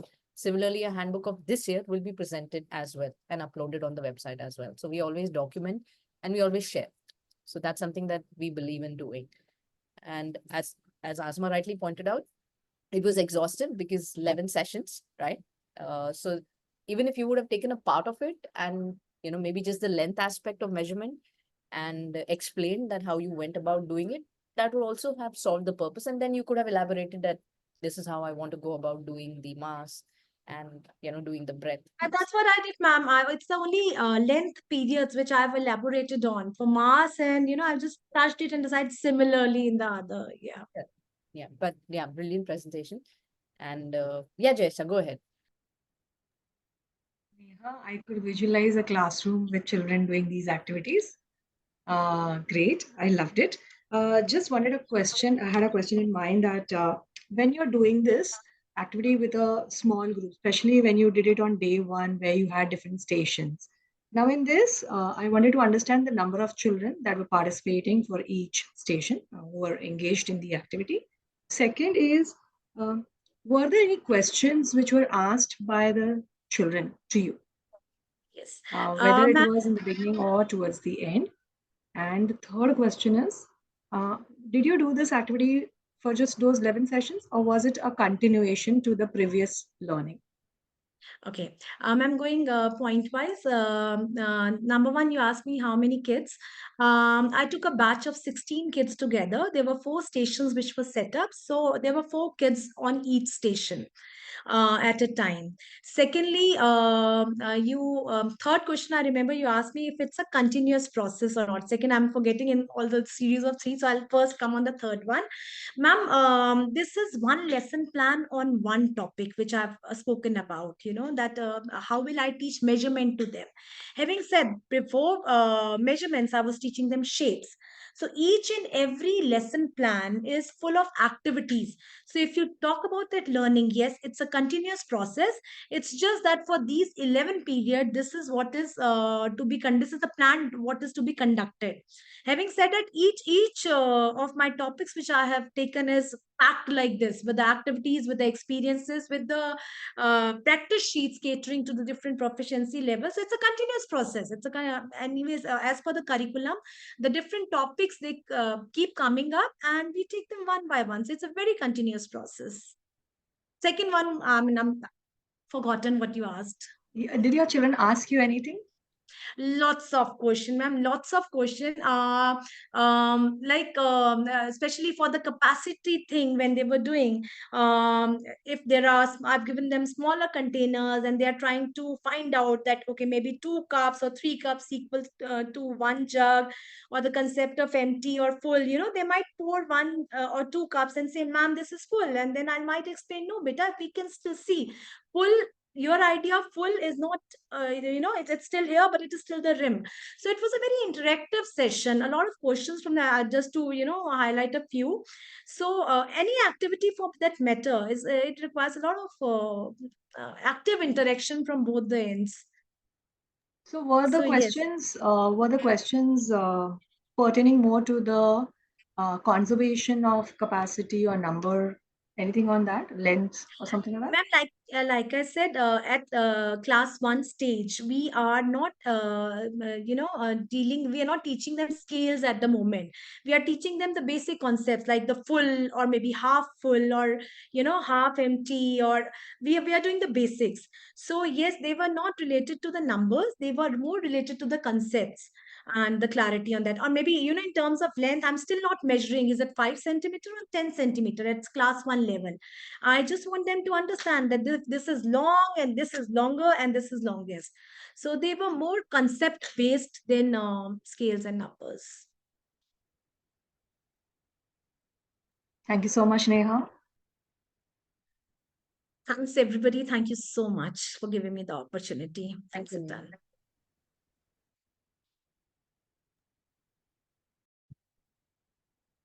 So the next participant is Miss Meenakshi Arya. She is a primary educator and will be presenting on science. Yes. Good afternoon, everybody. I hope so I'm audible, ma'am. All right. Thank you. So just a little just about me, an introduction about me. Yes, ma'am. I can't see. Can you see me? Oh, yeah. Now I saw you. Sorry. All right. So just a quick introduction about myself. I'm in this industry, education industry, for almost more than 10 years. And I started with primary, I started with nursery. And then this year, currently, I'm taking stage 2. I have handled the CBSE board as well. I have handled IB, and now I'm into Cambridge. So now my lesson plan is about science, because though I have not taken science, but the pedagogy of Cambridge is so beautiful that I'm being not a science background, a student. I have actually gotten in love with the content, the kind of activities that we engage the student into to understand that concept. So let me just present my PPT. I'm going to share it. Again, it's the same problem which Neha was facing.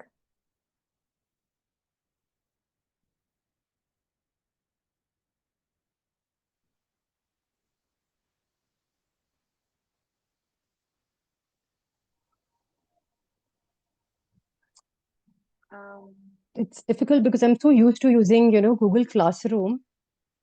You can just click on share button at the bottom. Yes, ma'am.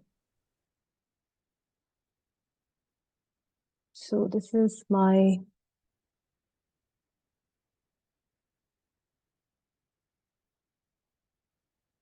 Neha, you need to download the presentation and I've then... already downloaded, ma'am. Is I've it already living, downloaded it. something called living? Yes.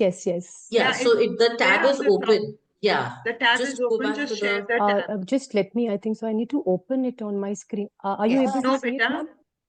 You share. Green Just wala share, button yeah. share karo. Is it visible now, ma'am? No, No, आप you're share not करो. sharing it. नीचे share लिखा हुआ है ना, उसको share करो. Green button, share. Let me just... Yeah, correct. Yeah. Yeah, ma'am. Is it now? Yes. can see Now it? go to your... Yeah. Now go to your... Now, I Yes. think so you're able to, Yeah. right? Yes. So, Yeah. so Move away the... the timer. The All right. timer thing. timer on the side. Yes, I could see that. Thank you so much for reminding me. So this lesson plan, what I've done is I've just given you a gist of the lesson plan and how I have taken it in my class. So the lesson plan is about living and non-living thing. Basically, they were learning for the first time. Before introducing it, I just there was a prior knowledge session where I was just asking them about, do you have pets at home? Do you have plants at home? So they were just sharing the information. So my whole lesson plan was about, introducing them to the concept with the help of observation skills, classifying skills, communication, creative thinking, and critical thinking as well. And how did I, kind of approached to these rational and skills was through experiential learning. I am a diehard fan, after coming into this board, this is something which really jacket पूरा डाल दो नहीं नहीं मुझे जब someone is not muted. Okay. So it helps them to explore, their surrounding and hands-on activity, inquiry-based learning. I'll be showing all the, evidences along with how I have taken this up. So the first was when I did not tell them about anything about living and non-living thing. I just showed them a video, ma'am, here. So that's how I was introducing them to the concept through experiential learning. So this was the video. Do I need to show the entire video or just a glimpse of it, ma'am? No, you could just Glimpse explain. of it. All right.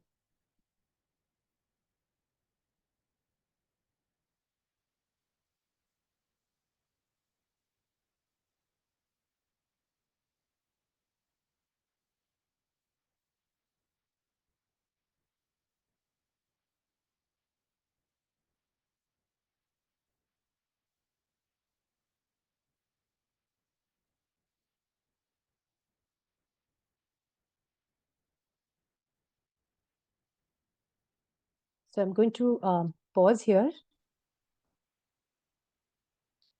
So after this, after showing the video where there is a little puppy who is running, moving on its own, feeding on the mother's milk and breathing. So after that, I told them that, you know what, I have the same puppy. I got it in my bag. It's in teacher's bag. And they were like, really, ma'am, that's not possible. We cannot hear. So I was like, yes, I'm having it here. See, I have it here. So I told them that this is the same puppy. And then they were using their observation skills. They're saying, ma'am, the color is different. It's not the real puppy. It's not real. I said, no, it is real. See, it's real. And I started, imitating the voice, barking, bow, bow. It's like, no, ma'am, you are doing it. This puppy is not doing it. So then I, introduced the topic to them that, that was a video. And basically, I was trying to ask them, all the questions coming from them and trying to, answer without introducing the concept to them. And then after that, later on, I made a mind map about, like, for example, was it moving? So I said, yeah, it is moving. See, and I, asked the child to catch it. So they're like, no, no, no, ma'am, you are moving. The puppy is not moving. I said, yes. So, and then next, so breathing, they saw the, puppy breathing. And it's like, is this breathing? No, it's not breathing. It's just a stuffed toy. It's a toy. So from there, I, introduced the topic and I made a mind map and told the children that, anything which is, living is something which is moving on its own, right? So is the dog moving? In the video, he said, yes, ma'am. It was living. It was real. It was alive because it was moving on its own. But this puppy is not moving on its own, ma'am. You are moving it. So they realized this classification. And then second, it's about breathing, right? That puppy was breathing. But this puppy is not breathing, right? It's just a stuffed toy. So from there on, I categorized and made the classification, and there was a mind map. So here they were, using the strategies of I see, I think, and wonder. What was it, drinking the milk here, but mama is not here. So they have lots of questions like that, which we were answering and making a, a mind map. And this was just an introductory class. So it was the first class. And after that, again, there was a recap, and I told them, remember what we did in the last class? So remember the dog, the video that you saw, and then the real puppy the toy puppy that I got, the teacher got. So they was like, yes. So from that, I started, why don't you look around your class? Is there something which is living? So again, the vocabulary I need to, because they're in the age group of 6 to 7, I need to reiterate the vocabulary that, was it moving on its, is there something which is moving on its own? So they then start, looking around and observing that, ma'am, for example, fan is moving. So I was like, is it moving on its own? So they're like, no, ma'am, it's the electricity. So that's how they were wondering. Their mind was, explore all the concept which was taught in the first class. And this was just a slide where, I was showing them that about that animals also, they move on their own. Birds, they also move on their own. butterflies. So that's how they were also, telling me. So I put those pictures here, and of course, human being, we are alive, we move on their own, we breathe, um, and then we have our senses, we touch and feel. So at this point, I remember a child, when I told them that plants, when I introduced them about plants, they said, "Ma'am, no, plants cannot move. They cannot move at all." I said, "Really? All right." So I said, "Plants do move, but they move very swiftly. You're not able to see." So it's like, "Yes, ma'am, I don't think so, plant moves." So just to clear their concept, again, through experiential learning and observation skills, I showed them this video, which I'm going to just show it to you. Just again.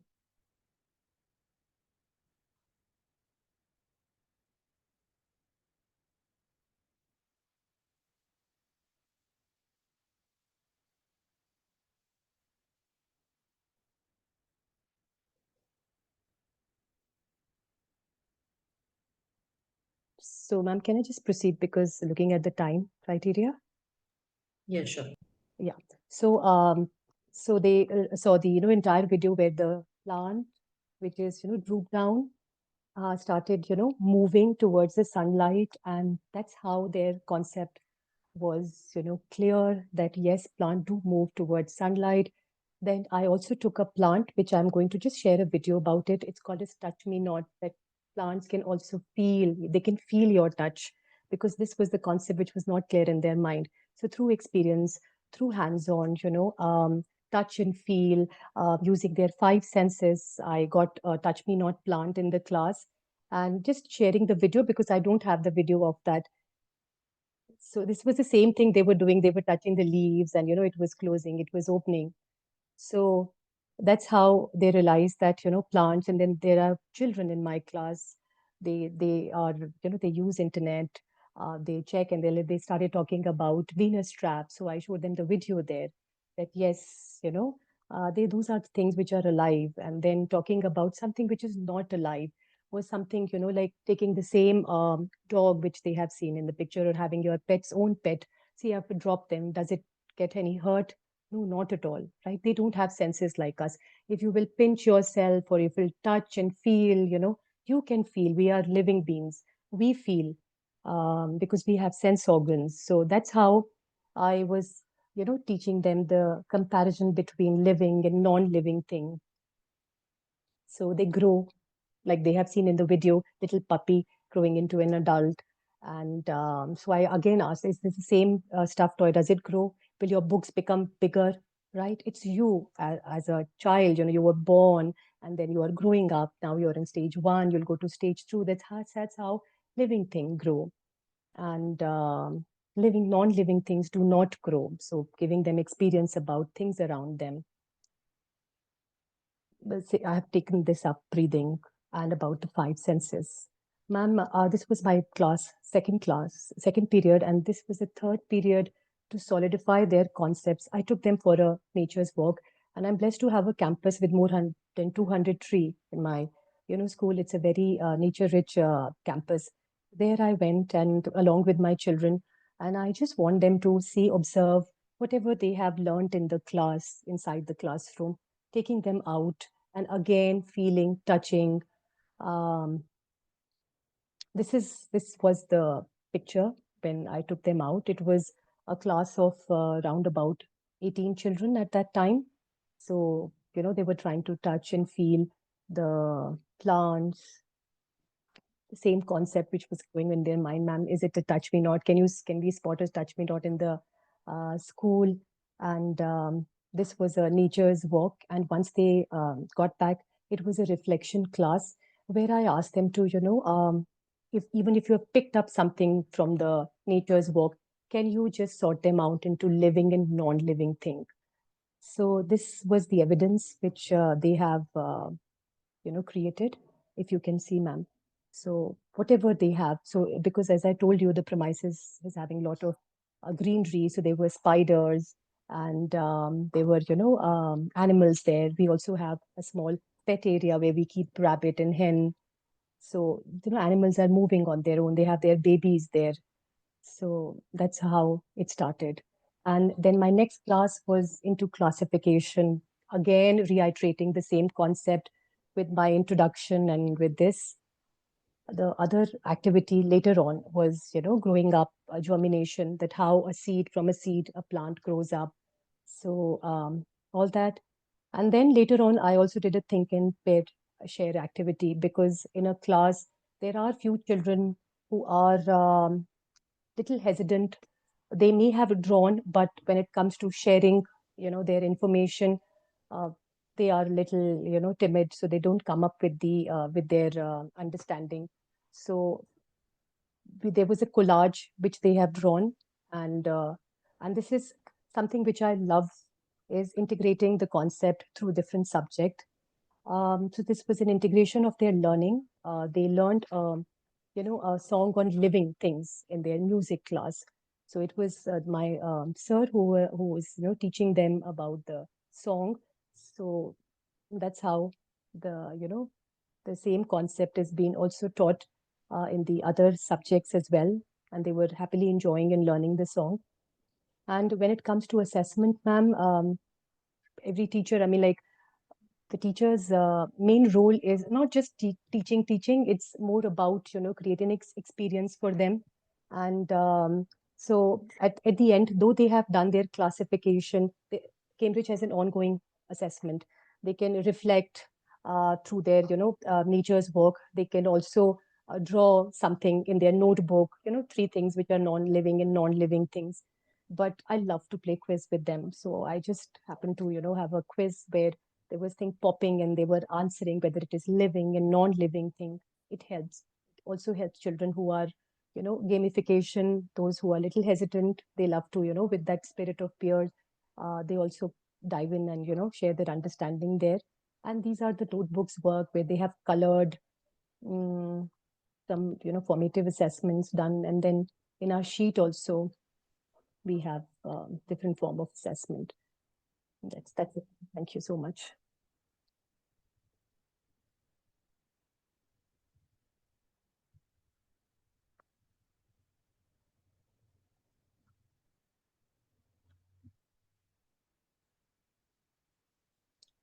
Are you able to hear me, ma'am? Yes, we hear you. Thank you so much. Yes. Stop the speech. Yeah. Can I stop the speech Yes, here, please. ma'am? Thank you.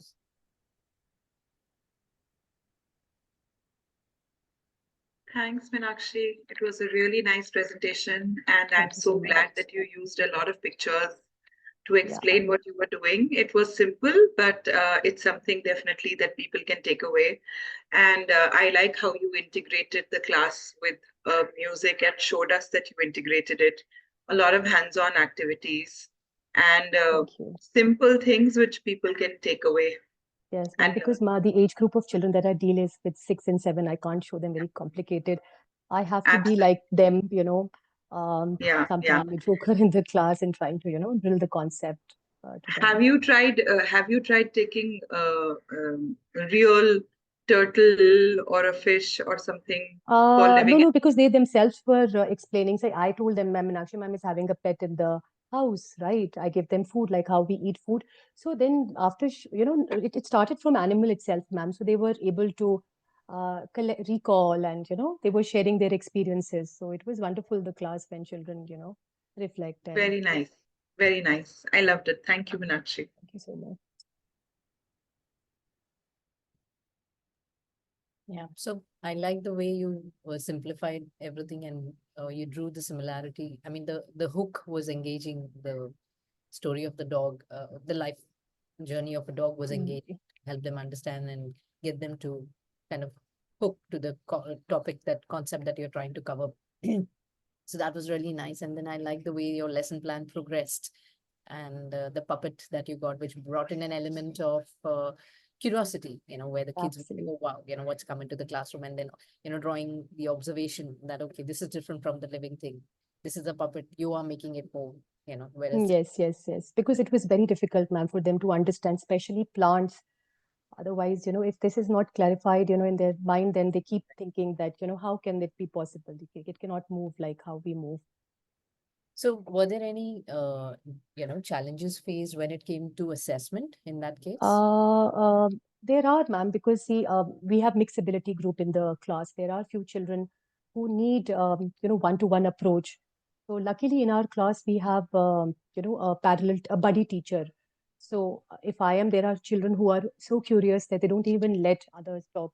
So we have a concept of popsicle. So if in case I'm taking a quiz, it's not for everyone. They wait for their turn. We have a popsicle system.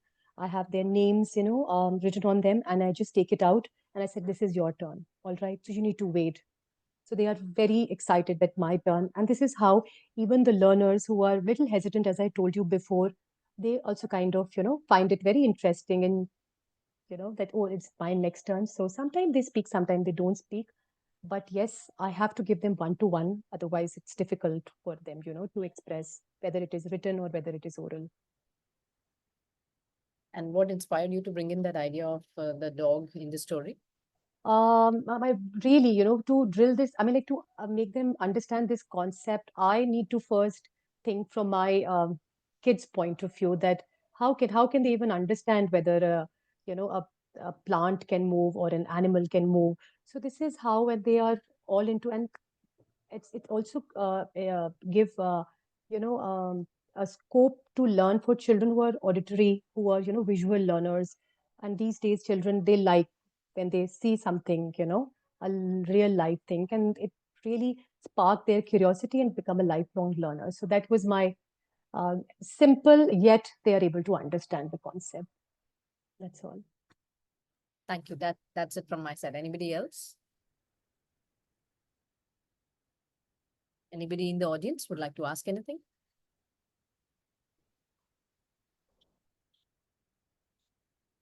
All right. So we move to the next. Thank you. Thank you so much. Thank you so much, ma'am. Thank you for having me here.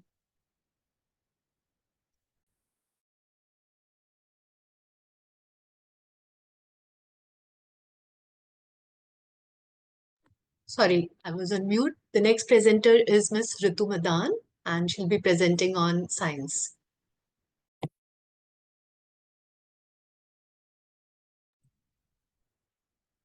You're on mute, Ms. Ritu. You're on mute.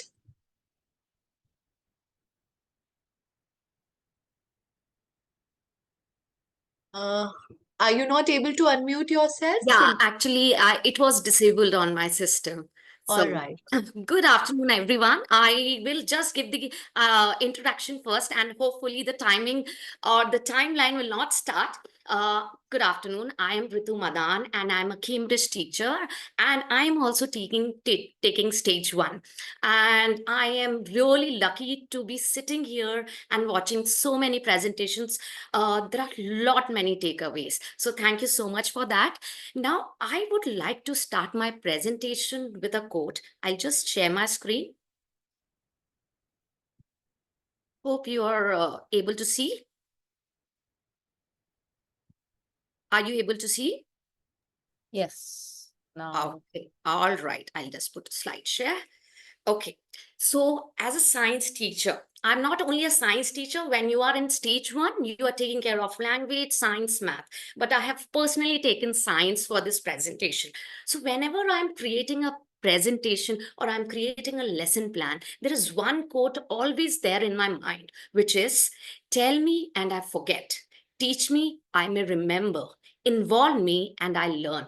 This is something I always keep in my mind when I'm making a lesson plan, because this beautifully explains the essence of experiential learning. Now, there is something else which I saw in one of the workshop, which shows the nature of involvement of a child and how much the child is able to retain. When there is a verbal receiving, like when you're talking too much of lecturing, there is only 10% to 30% a child is able to retain, a passive learner. When there is a visual receiving, a video or something, there's only 50%. When I am participating as a child, 70% I'm able to retain. But when I am doing it and saying it, I am able to attain 90%. This is what I keep in my mind whenever I am taking a session or creating a lesson plan. Now, experiential learning in science makes the science come alive. Now, what am I doing in my science lessons? So I just start off science. Whenever I start a unit, I don't tell my children anything. I just create a setup without telling them, which is called exploration zone.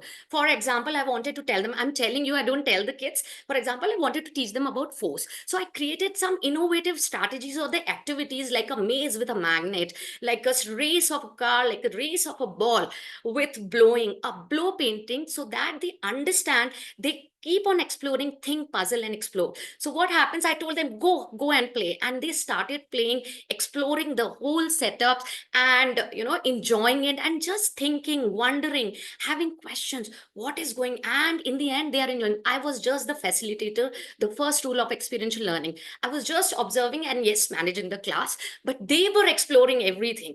And then we came back to the class, and there was a lot of interaction, followed by one open-ended question: how did you feel, or what did you observe? So I didn't have to do anything. They come up with so many things. Ma'am, we were blowing the wall, we were pushing the wall, we were playing the tug of war, I was pushing this side. Now, when I was doing when they were saying, I was noting down all the keywords on the making the bubbles, making the mind map, putting everything on the board, and then in the end I connected all the dots and then presented it. I didn't do anything. Everything was told by the kids. I just joined all the dots, push, pull, magnet, everything. And that's how we started with the session of our force, push and pull. This is one of the example that I wanted to give for the exploration setups. It is never told to the kids, and children just enjoy. It's based on inquiry method. Coming to experiments, yes, experiments in science, they go hand in hand.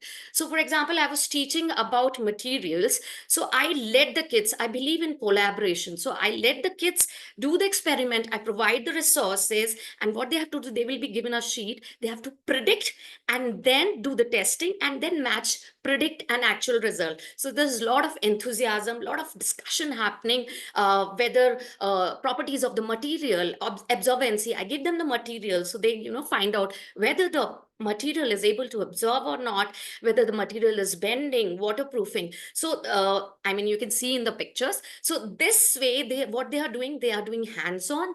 There's critical learning happening. They are understanding the subject. A deeper understanding is there, and they are predicting. When the predicting is, the prediction is coming true, there is a lot of excitement. And whenever in the future sessions, if we go, they always bring all these things that they are experiencing while they are quoting the examples.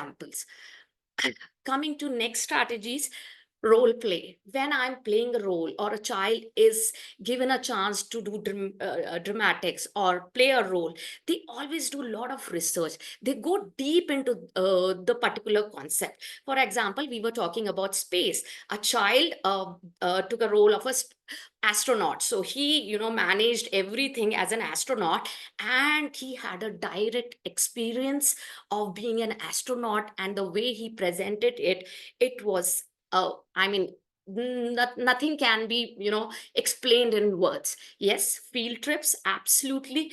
In a way to give a direct experience to the kids when they want to learn about, for example, frozen foods. What is a better way to go to a field trip? When I want to talk about planets, what is a better way than going to a museum? So these are the things that we cater to when we are teaching different concepts in our school, or as a Cambridge stage 1 teacher. Now, experiential learning is incomplete if you do not have a reflection. Now, when I use reflection I use as an exit ticket. Now, the freedom is given to the child. How you want to reflect? Do you want to do the illustration? You want to write? Or you want to give a verbal reflection? I'll just go to the next slide just to show you. I use these graphic organizers also. Now, these graphic organizers are used not only to reflect at the end of the experience, but also to activate their prior knowledge. For example, a mind map, you can see the picture. There's a mind map. When I want to talk about what plants need to survive, I have some prior experience. So what happens with the mind map, the children are able to organize their thoughts properly. When it comes to KWL, now KWL is all through the process. Now it helps me a lot. One is what the child has already experienced. K, W, Probably the child is wondering, when I'm talking about living things and non-living things, the child is wondering, I want to learn more about it. So they will write the questions as what I wonder. So this gives me an opportunity to tweak my lesson plan accordingly and add what questions children have given to me, and I will tweak my lesson plan. So it is a kind of reflection to the teacher to work on the lesson plan. Now the last part, what I have learned. So after the experience, they write everything in what I have learned. So KWL is something that really helps. Now I'll go back to Venn diagram is again for compare and contrast. For example, I want to compare some activities for push and pull. So I will see opening the door or closing the door. It is push or pull, or it is both. I will put it in the center if it is both. If it is only push, I'll put it at once. So here, what is happening? A lot of analytical skill coming into picture while I'm experiencing all those activities. Now, going back to research work, science is not only about, a teacher is delivering. I let them research. So that's an entry ticket strategy I use, where I let the children research, talk to the people, talk to your parents, go around, talk to the teacher, or go to online, but under the adult supervision, read the books and come prepared for the topic as an entry ticket. Now this again depends on the topic. Probably if I'm talking about senses, I will take them to a nature walk. But when I'm talking about sun, I want them to first research and come, and then we'll go out.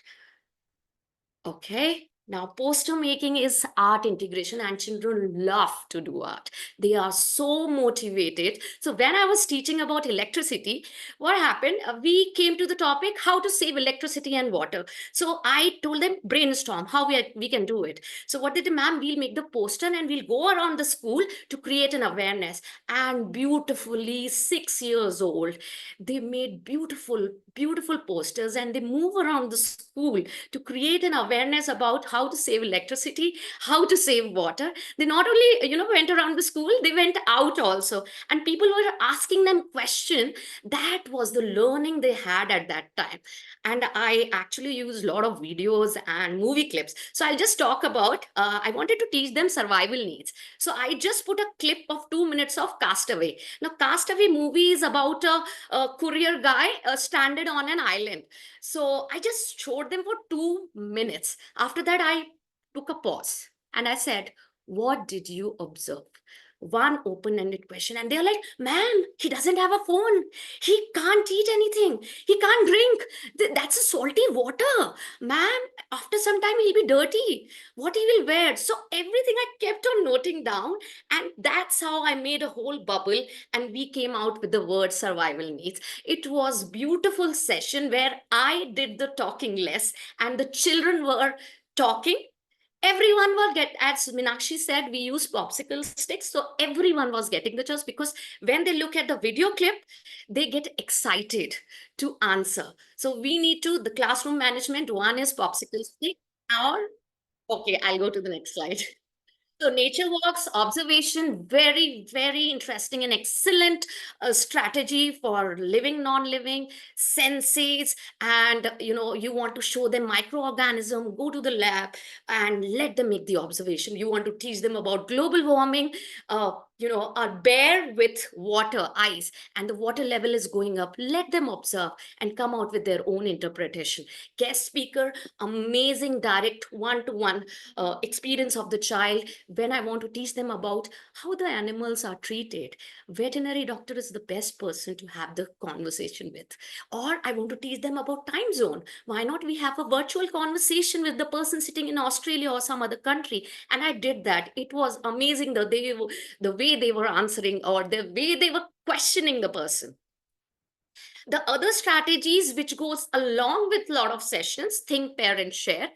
We, as Cambridge teachers, we believe in collaborative work. So it is very important that children are working in collaboration. They learn group dynamics, lot of puzzles and games. I just want to talk about zoom in and zoom out. So what I do, I create a puzzle about a concept, and slowly I keep on removing the pieces of the puzzles, and the children triggers the prior experience, and they start talking. Their creativity is triggered, their prior knowledge is triggered, and everybody is talking. There's a lot of knowledge generation. Apart from the main topic, there are a lot of things coming into picture, and everybody is getting a chance. One by one, the piece is going, and lot of knowledge is being generated. Beat the teacher is my favorite. What I do, I purposely make a mistake when I am doing the session. So what happens if the child is able to gauge my mistakes? That means my purpose is solved. That means there is an understanding of the topic. Buddy system peer tutoring is more about supporting each other and raising each other. And it is a beautiful concept. Culmination, we do culmination of all the science units. I give them chance to brainstorm, come up with your own idea, create a model, or they created toys. If you see the pictures, we had a topic of materials. They created toys for a 5-year or 5 months old baby. She created a shaker.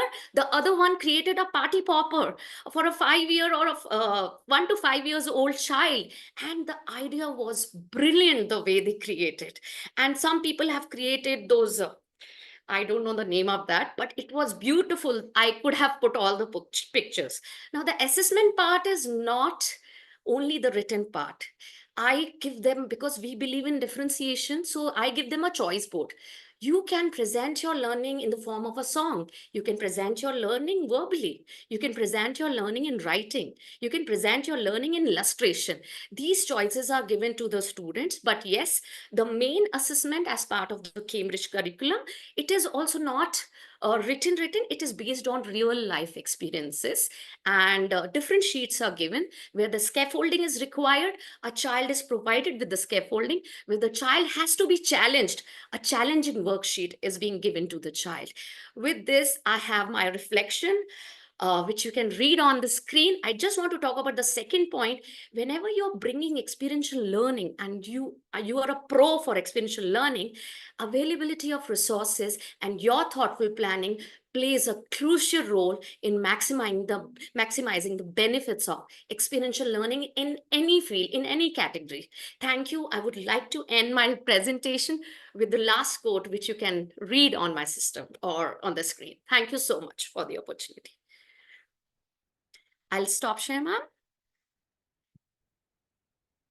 Yes. Thank you, Ritu. That was a wonderful flow that we saw. Very experiential in nature in terms of different activities that you have given them, and also the way that it was planned. So I think kudos to you. Yeah. Thank you, ma'am. Thank you. Ritu, I loved it. Thank you, ma'am. I love the way you I love the way you have thoughtfully put everything down, and you've shared pictures and evidences, and every activity and every exit ticket is very common, but entry ticket is something new. And I really like the idea that you have used the entry ticket as preparation for coming to the class. Yes, yes. That means the child has the mindset of that they're going to learn and what they're going to learn about. So I really like that. So Ma'am, can I add here? Sorry, please. I love to talk. Can I add here?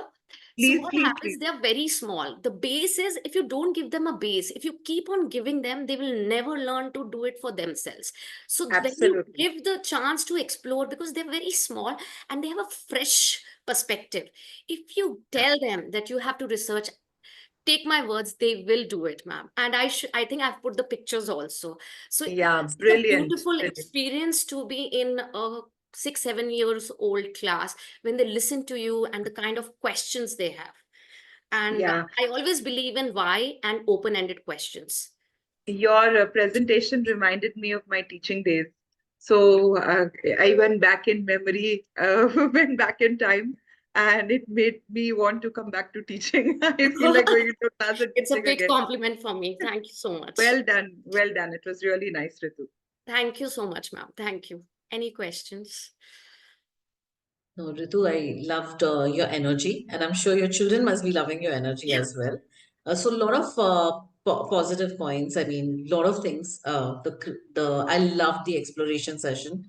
I'm a science and maths teacher myself, so I could completely relate to every word that you were saying, that, how without telling them, you let them explore. And I think you did a lot of justice to the whole experiential concept as a thing. So, yeah, brilliant. Thank you so much, ma'am. Thank you. I mean, I'm feeling good now, putting so much of hard work. Yeah, I think the audience should also show some love in case they want to show.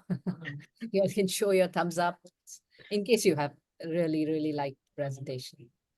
Ritu, I loved your bit of the culmination activity that you had, and where you gave the choice to the child to sum up their learning. I think that is something which just uh, made my day, because we still have teachers who give the child a chance to choose rather than teachers choosing for them.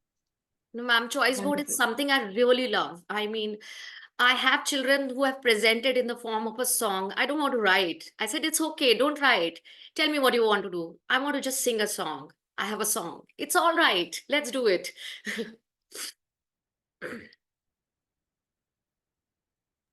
Great. Thank you. Thank you so much, Rhythm. Thank you so much, ma'am. Thank you. Next, we have. Yes, so the next presenter is Miss Truchi Chauhan. She's a primary educator. Hi, thank you. Thank you, Ms. Shilpi. Good afternoon, everyone. I'd like to introduce myself. I am Truchi, born and brought up in Shimla. And after marriage, I've moved to Delhi. And since then, I am here. Can I share the screen? Just a moment. Yes, ma'am. Thank you.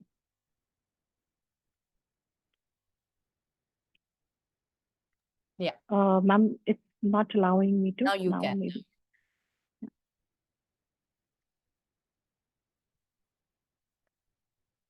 You can share it.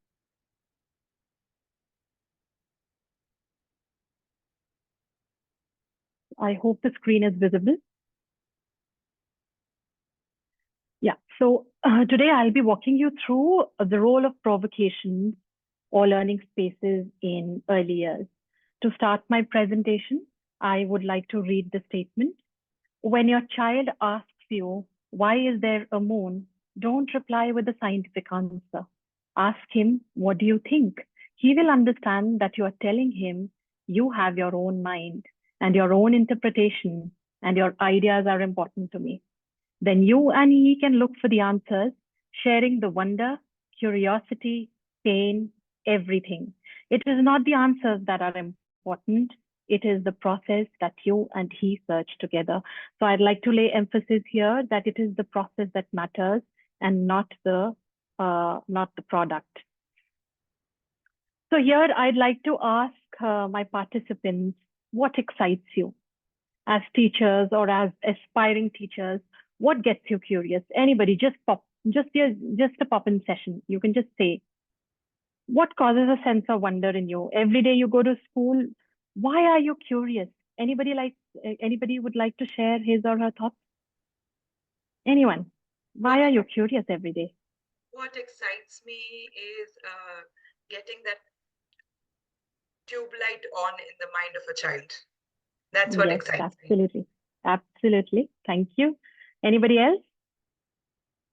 So yeah, we all are curious every day. Maybe we are curious to witness the aha moments. We are curious to shape our little ones. So in one way or the other, we are excited. So with that, again, I pose this question to everybody. Look at these two pictures carefully and please let me know, what do you see? What is the difference between the two pictures? Anybody? Anybody can just say, what is the difference between the two pictures? Yes, ma'am. I mean, the Yes, first please. picture is, I mean, both are school Yes. setting. First picture is very restricted area where movement is very restricted. And Yes. the second one, movement is, no, you can adjust the movement. Your first one, there is like just a board, black and white board. That's it. Here, the classroom is very, very colorful, no? Where learning, I mean, you enjoy learning. Yes. That's what Very well observed, Miss Ami. Thank you so much. Thank you. Anyone else? Anyone else? Okay. So like what Miss Ami just said, that if you look at the first picture, I think this is the setup where we are born and brought up to. I mean, we've been to traditional and conventional schools where the seating arrangement was very restricted. The teacher would just conduct a session and the students would just follow the instructions as per the teachers. But if you look at the second picture, you can see that the seating arrangement is quite unusual. You can see there are different manipulators, there are different resources for classroom has different decks for children to read and explore. So again, with that, I would like to ask, what do you think? What do you think is a learning provocation? What is a learning provocation? Anybody? Anyone? Why should we plan Yeah. for provocation? Yes, please. May I? Yes, please. Yeah, so for me, I mean, like learning provocation, it's mean that we are creating a curiosity in learners' mind, what they actually want to learn, or they are not just we are teaching what we want to teach, but making them Yes. curious about by giving them an opportunity to ask various questions to ponder upon. Yes. That's Yes, thank you so much, sir. Anyone else? So like sir just mentioned, that provocations basically are open-ended invitations that create curiosity in a child. They are created or designed for a purpose for a child to intend they are designed to create a response from the students, and that response can be in the form of a question, confusion, thought.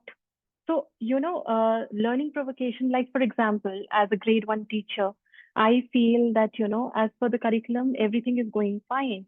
But as for my grade one students, I feel my children should know something more about the solar system. So I create a provocation corner in the class.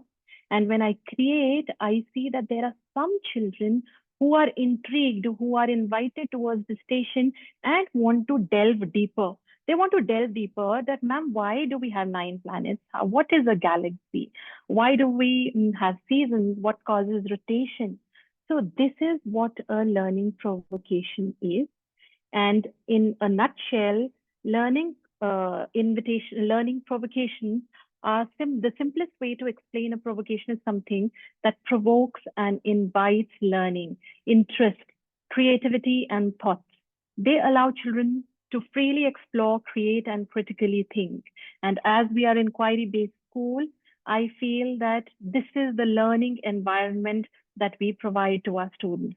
We do not have textbooks in primary, and this is their environment where we are delving, where the little learners are delving deeper into curiosity. So here I'll just like to give you an example. It's a short video where we were unpacking the word celebration for our children. And celebrations doesn't mean only festivals. It can be events. So this is how we unpacked. And I'll just show you the video.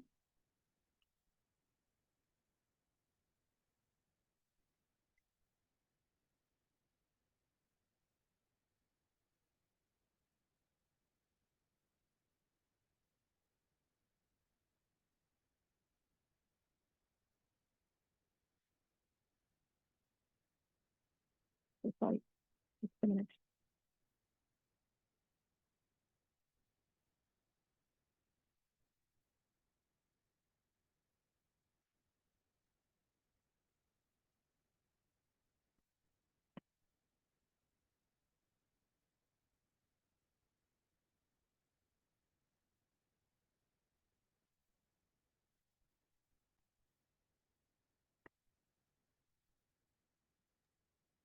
We can't hear the noise, the sound. That's fine. I just wanted to show you all the video. So I'm just sharing the screen once again.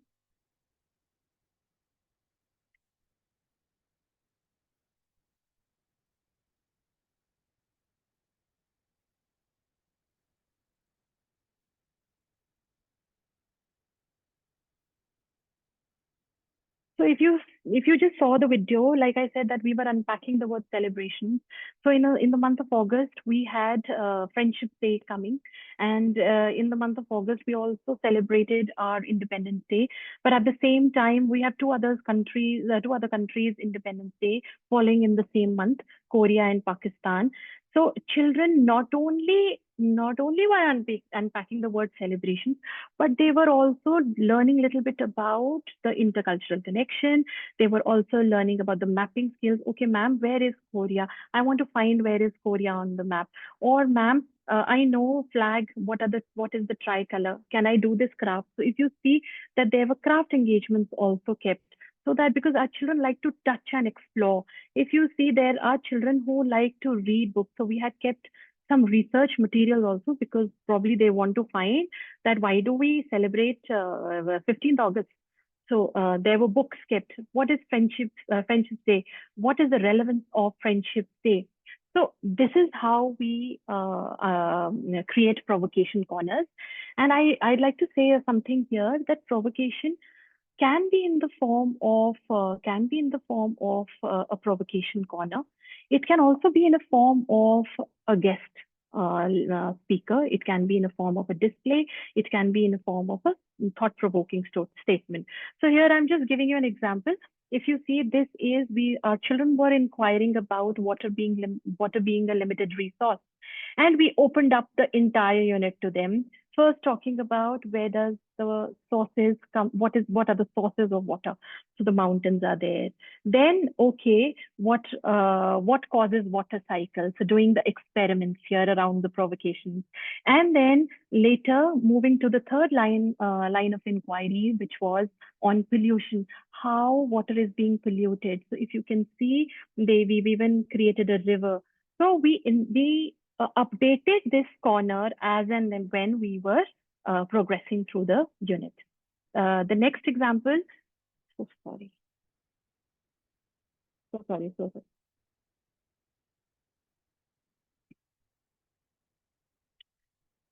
If you see the next example here, again, I'm just sharing some live examples. Again, we were celebrating Eid in our class. We didn't tell children that we are celebrating Eid, but the moment they entered the class, that day the aura was different. They understood there is something special, because the provocation corner was inviting to them. They saw that, okay, there are a few things. They knew that, okay, we cannot step on that. It is something pious. Then there were children who also were interested in that, ma'am, what shape is this? So they wanted to find out different shapes of moon. If you look at the second picture, again, inquiring about water, starting, we did that, how water is important for plants and humans, moving towards how we are polluting the rivers. Again, your provocations can be in the form of anything. Maybe there are some disciplinary issues. You can do a visual display, like I did this, bucket filler and bucket dipper. If you can see, this is done on the door. And if you will see doodle art, these are 3D visuals. These are 3D visuals because there are children who are restless at times.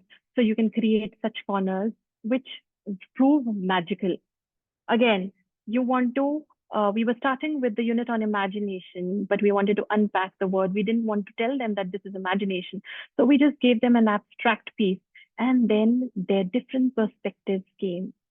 So these were some of the examples, and I'd like to share a very important thing here, that the role of provocations is engagement and motivation.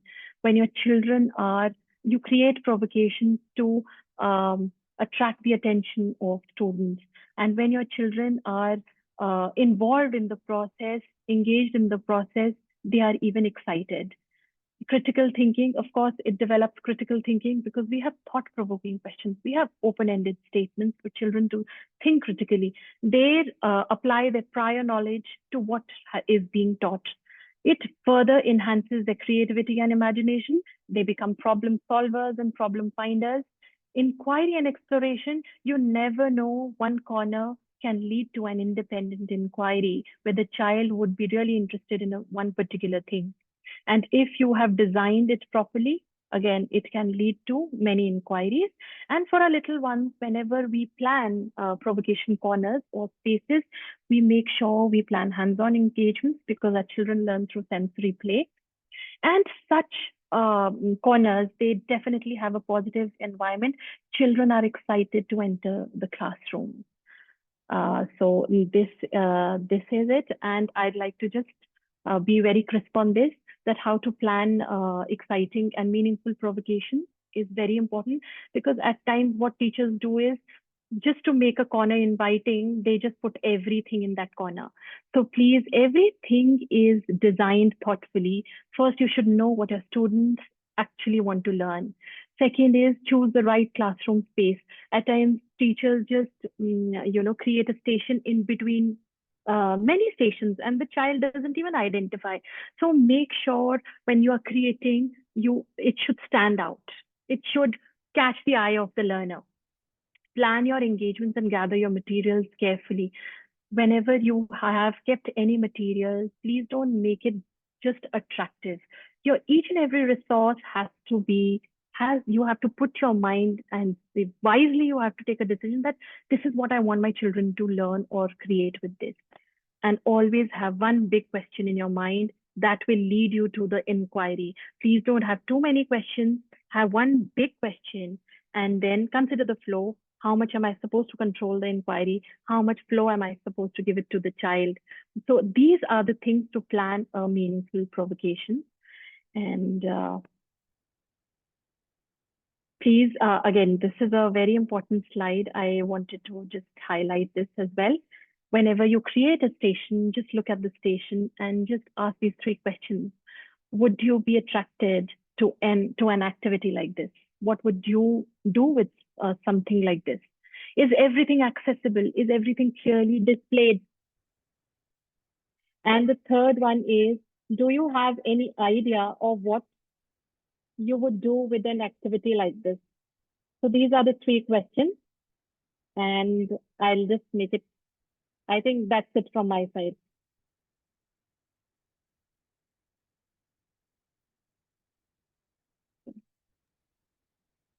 I think, Truchi, I loved your topic.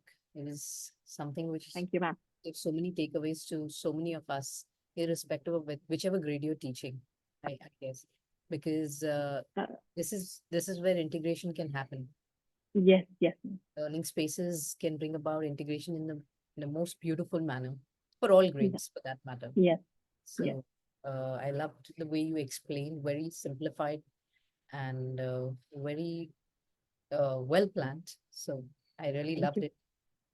Just want to understand that, how many in your school you work with what grade kids, and how many centers have you set up?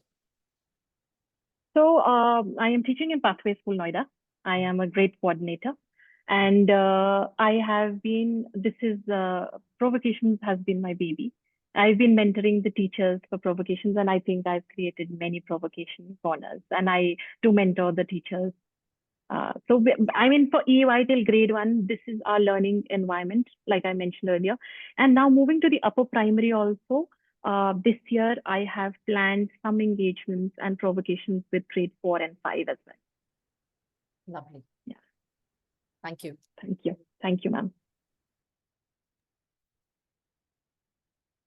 Hi, Tachi, that was beautiful. Very, very nice. Thank you, ma'am. Yeah, very inspiring and very warming to see that a teacher for learning. So, hello. Ma'am, sorry, your voice Now is it's breaking. stable. Yeah, yeah. Oh, I think it's my internet. Thank you. It was beautiful.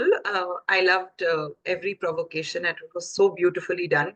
You're very artistic and combined with a good mind that makes excellent provocations. Thank So you, ma'am. Thank you so much. beautifully done. Yeah, I think it was very inspiring and very creative hooks for the classes. Well done, Sruchi. Enjoyed it. Thank you so much. I was in a rush. Sorry, I have to travel. I was just in a rush, and I convinced Miss Shilpi also. So I disturbed Miss Shilpi quite a lot. I am extremely sorry. I have 2-3 slides more but I was running out of time, so I had to just finish it on time. We have the presentation, so the jury will definitely go through it, and of course, the presentations will be shared with everybody as well. That's something because we want the knowledge to be passed, the ideas to be Yes, passed. sure. So yeah, Yes, ma'am. Yes. thank you. Thank you. Miss I just had a query. Yes, ma'am. I love that image which you shared about the water cycle, that entire setup. Yes, It was the highlight of your bit. So was this done completely by you, or was it Yes. child oriented? So provocations, when we set up, they are set up on the interests of students. Yes. But it is created by a teacher, because of course till grade 1 children they cannot create. This is their research, this is their book, this is their everything. Because unless the child is not excited to learn, how will he learn? So this is just created by a teacher, but on the basis of a student's interest. Yeah. So just I for hope clarity, this is a IB concept, right? Provocation? Yes, ma'am. Yes, ma'am. It's an It's IB thing to IB and also, ma'am, Reggio Emilia's approach, basically. This is Reggio Emilia's approach. And IB, yes, we do take for us small learners. Now moving to the upper primary also. Right. So you use the provocation, and then once the children reach the idea, then you start the lesson. Yes, like I showed 2 examples to you. We do not say that today we will be learning about celebration. We would want to unpack the celebration. So there are few things, ma'am. This is Friendship Day. Okay, this is Independence Day. But what are all these, ma'am, festivals? Are you sure Independence Day is a festival? So then they say, ma'am, this is something that makes us happy and it is a celebration. So they themselves, we inculcate or we elicit the response from them. Basically, it's that. Yeah. Thank you so much. And I am very, very sensitive towards provocations. Whenever it comes, I just love creating and I just love guiding my teachers. And the best part is when my children benefit out of it. Thank you so much. Thank you so much, everybody. So we have the last participant coming up who has been waiting patiently and who has been actively listening to all the presenters. Prakash. Please introduce yourself, Prakash, and then Hello, everyone. So my name is... Start the timer then. All right. Yeah. Hello, everyone. My name is Prakash Mehta, and I am teaching in Fountainhead School, which is in Surat, from last 4 years. Before teaching Fountainhead, I was teaching as a CBSE teacher, where I was supposed to teach grade 6 and 7 science and maths. So then I got to know about IB pedagogy and the IB curriculum, and then I was very much fascinated with IB. So that's how I landed in Fountainhead School, where I got an opportunity to work as an IB PYP teacher. Alongside with my job, I also do cater higher grades, wherein I teach science and maths. And there are many takeaways and insights which I have gained from IB school, that is Fountainhead School. And today I am going to present about one of the unit under the transdisciplinary theme, how we organize ourselves. So currently I'm teaching grade 2. And also I did explore across PYP all the grades, because every year we do get an opportunity to explore different grades. So this year I am looking after grade 2. Yeah, that's all what that was all about me. Yeah, so I can present my screen. Just give me a moment.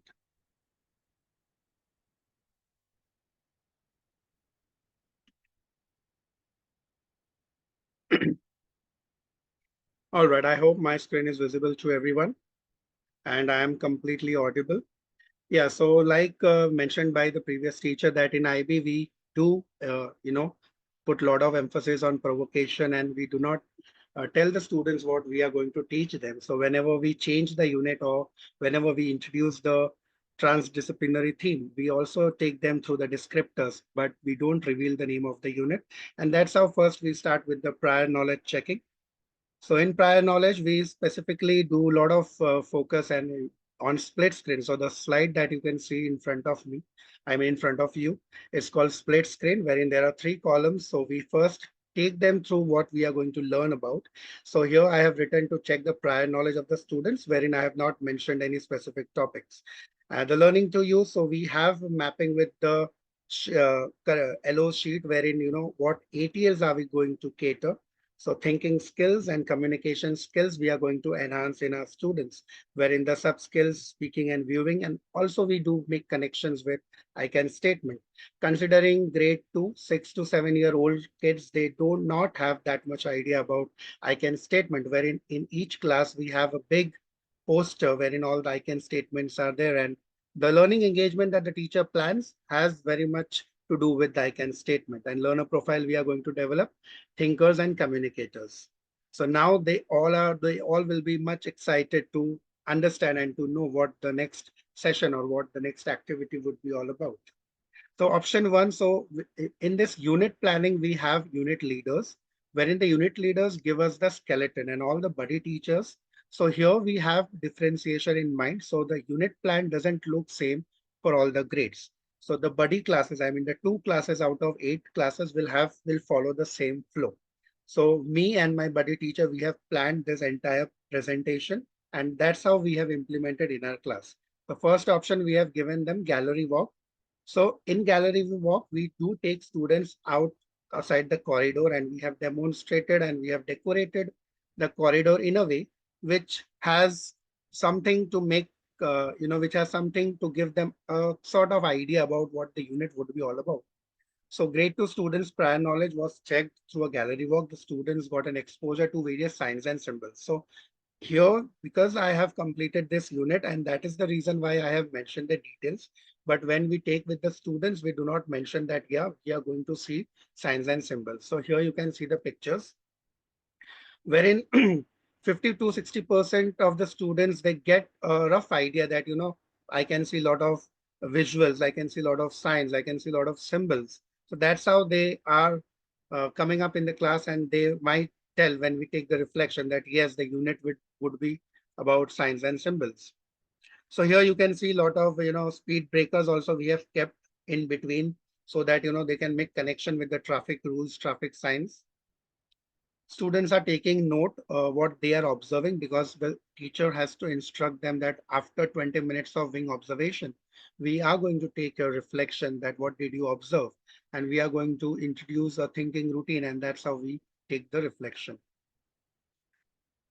So the speed limit, the arrow keys, and everything you can see over here. So the second option, I mean, if the teacher doesn't want to take the first option, definitely, because to, cater different students' need, the teacher check the prior knowledge by making a cross sign. So this is one more engagement that we introduced, wherein the teacher, or one day when the students are gone out, I mean, of single subject, or they are outside the classroom, they are not aware about what the teacher is doing. So here the teacher have put, with the help of the ribbon, they have put a cross sign on the door. So when the students, they come from the single subject, or maybe from on the next day, they can see that why this cross sign is put. Are we not supposed to enter the classroom? They'll wonder, they'll think that what's the reason behind it? What's the purpose behind it? Yeah. And that's how the teacher is going to create the curiosity. Just give me a moment. So that's how we do check the prior knowledge. And once the prior knowledge is checked, we intend to tune the students to our unit. And there also we have a lot of options. So teacher can play a dumb charade game with the students, wherein the teacher has some clues of the movies, and the teacher is not going to speak in the class, and the kids will tell curious, they have that thinking, why my teacher is not talking, what happened today, what's wrong with her, what's wrong with him. And that's how the teacher is going to do for 10 to 15 minutes. And the students, they are going to communicate with each other in their pairs that, my teacher is trying to do something different.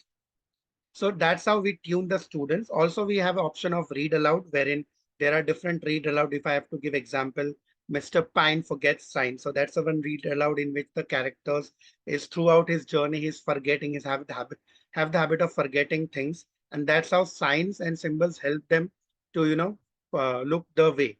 So what I can see, what I think about what I see, and what I, just give me a minute. Yeah, what I wonder about. So this is a thinking routine wherein we ask the students to jot down what they have seen in the wing, what they have seen when the teacher has put a cross mark near the door, and what they are thinking. What do you think? Any provocating thoughts, whatever thoughts coming in their mind, they are allowed to just jot it down. And any kind of wonderings, what my unit would be, what type of learning engagement would be there in this unit, what I'm going to learn, is there any field trip going to happen in this unit? So that all things we ask them to note it down. Yeah, so this was the option 2 for tuning in, wherein we show them these visuals. So ultimately students, they are much familiar about these signs and symbols. So they will, yes, this sign is of Editas, this sign is of Levi's, Manchester United, Coca-Cola. So through picture provocation also we ask them that, can you guess the name of the unit? And then we show them this. So in our school, we have a program called Bring Your Own Chromebook, wherein, small learners, they have to get their small Chromebooks wherein they can research and when they can do their all ICT work. So they can make connections. Yes, this image, I mean, this icons I have seen when I was using PowerPoint, when I was using Excel, when I was using Google Document. So they can make connection with the real life. And then again, for tuning in, we do have reflection, because IB strongly believes in taking reflection at each and every step. So there also students, they reflect.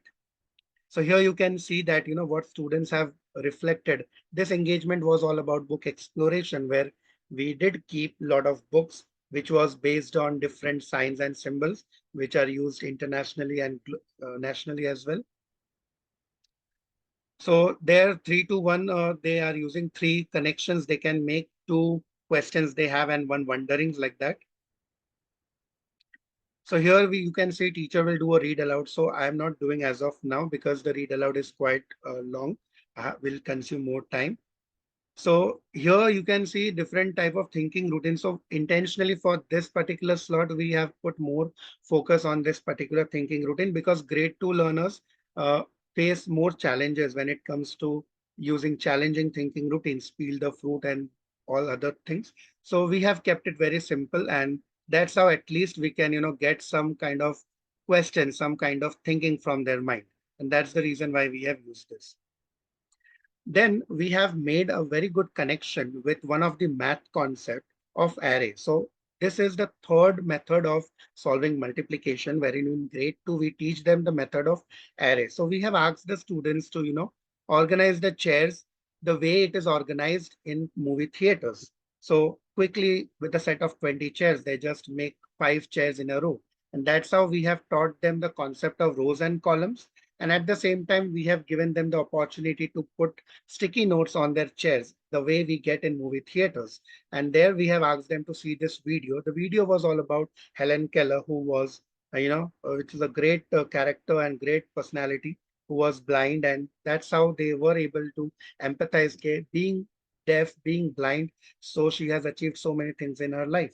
And that's how this session was about the end of the tuning in to this unit. So yeah, after watching Helen Keller video, kids reflected using thinking routine. I see, I think, I wonder. They reflected, why signs are important.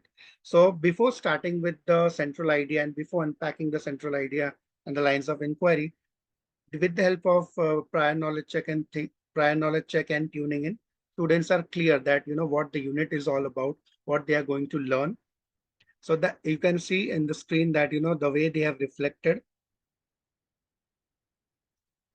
Now, moving ahead with the inquiry cycle, finding out teachers to do a read aloud. This read aloud I was talking, Mr. Pine's mixed up science. So with the help of this read aloud, teachers were able to give justice to all the students, considering their strength and weaknesses, and then they are able to make connection that which unit they are going to learn.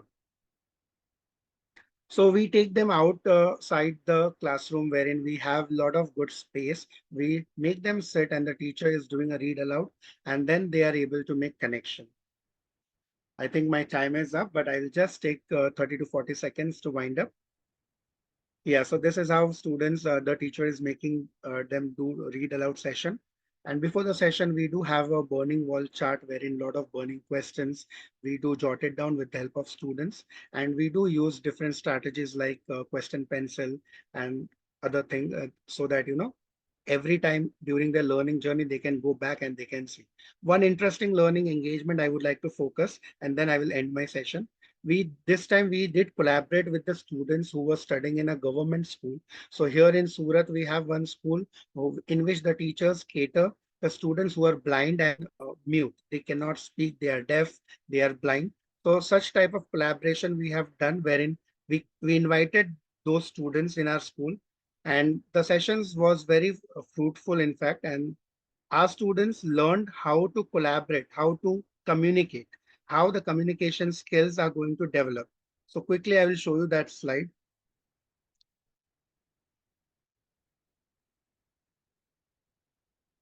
So this, this slide I'm talking about, wherein we touched upon the third LOI, which was a specialized system of communication, wherein our students understood their way of communication, how they are communicating. This was one engagement, and also one more engagement wherein we took them to a restaurant in which no verbal communication takes place. So the restaurant name is Sasuma Restaurant. So here the waiters, they communicate using sign languages. They have a specialized system and they communicate. If we want to order something, we are not supposed to speak. Instead, we have to show them some kind of signs. So that's how the real life experience we have given them.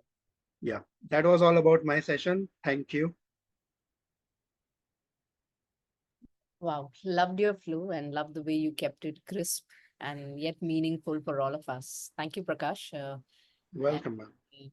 Also, the IB, of course, the IB way of teaching is experiential by nature as compared, but because of the student teacher ratio, that we cannot undermine that, because experiential learning becomes possible with the student teacher ratio.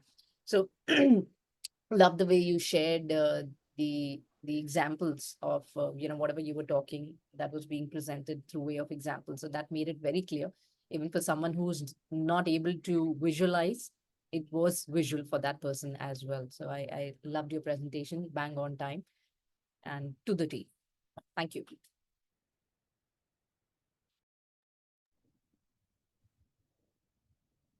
Thank you, Prakash. That was very well done. Very interesting. I loved your lesson and your session. The only concern that I have, or the thought, not a concern, just a thought that I have, is that it's so typically IB that that I wonder if non-IB teachers will be able to replicate it, because the terminology and the words used are total IB. So a lot of people who are not IB would not be able to duplicate the things. But because we are familiar with IB, I'm familiar with IB, I was able to soak it all in. But nonetheless, beautifully done, very well executed, a very good flow of thought. And I loved how you connected signs and symbols to the sign language and to the various other symbols and everything. It was very nice. Thank you. Yeah, thank you, ma'am. Thank you. So just curious to know, Prakash, if you were in, let's say, a state board school, how would you manage this? Yeah, so earlier I was in a state board conventional setting. So there, though, earlier I wasn't aware about all these terminologies that I'm using today. So it's just because of 4 years of experience I have been into IB. Here, the simple technique was like to just see in the textbook and just to deliver. It's just chalk and dust, But yeah, so many CBSE schools also these days, they believe in experiential learning. They believe they are coming up with the project-based learning. So there also, where I was in How would my you do this? previous, How would you do yeah, this? so if I was in IB, I mean, if I was have to take this entire thing in conventional setting, definitely I would love to promote the concept of learning centers, wherein different type of centers would be arranged for the students, wherein different manipulatives, different sign language things and the pictures we can keep, and that's how students are going to observe. Students are going to think about it, that what we are going to learn today. But again, in conventional setting, the teacher and student ratio, they matters a lot. I mean, because in IB, we have less number of students. And if I have to deal with non-IB students, definitely there also I would be managing, extending the time limit. All right. Thank you, Prakash. Any questions by anybody else?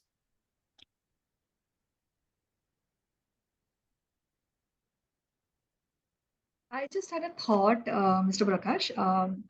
You had a very beautiful connect with regular kids, empathizing them with the sign language and understanding the perspective of those children who are physically challenged.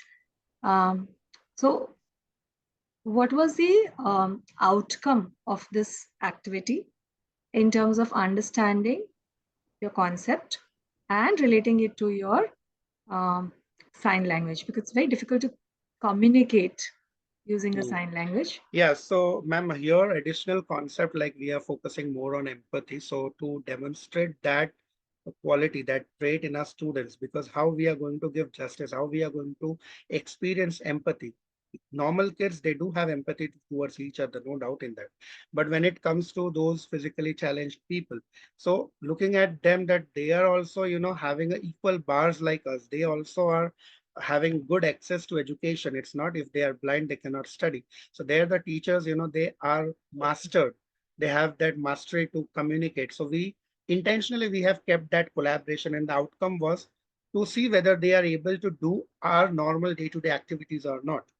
Taking them to the artificial turf that we have in our school, we have ensured that we are going to pair five our kids with them, with their five, and we are going to just see how they are communicating. And trust me, the communication was very smooth. In fact, they were doing pretty much better, doing their job in a better way than our kids were doing. So our kids were also reflecting that being so having so much of challenges in their life, still they are able to cope up, still they are able to make it up.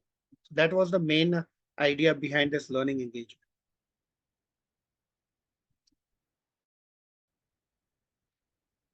Great. I think with this, we end today's presentation. Pre-primary, primary comes to an end today. Next week, Saturday, we have middle school and high school presentations that are going to happen. As far as the announcement of the winners are concerned, that's going to happen next week, Saturday. We're going to be giving you the timing because we want all our jury members and all the educators together. And then, of course, when we announce the prize, we would want everybody to cheer you guys. So that's something that we're going to keep it for next Saturday. Today, we will give our jury members some time to consume all the information that has come their way and reflect on it, because we will be sharing the recordings as well. The recordings will be shared with the attendees as well, so that they can also go through and learn from it and incorporate some of the key takeaways that they have already noted down. So I think I would like to invite our jury members to share, their experience of today, and also to share about what more could we look at when it comes to experiential learning.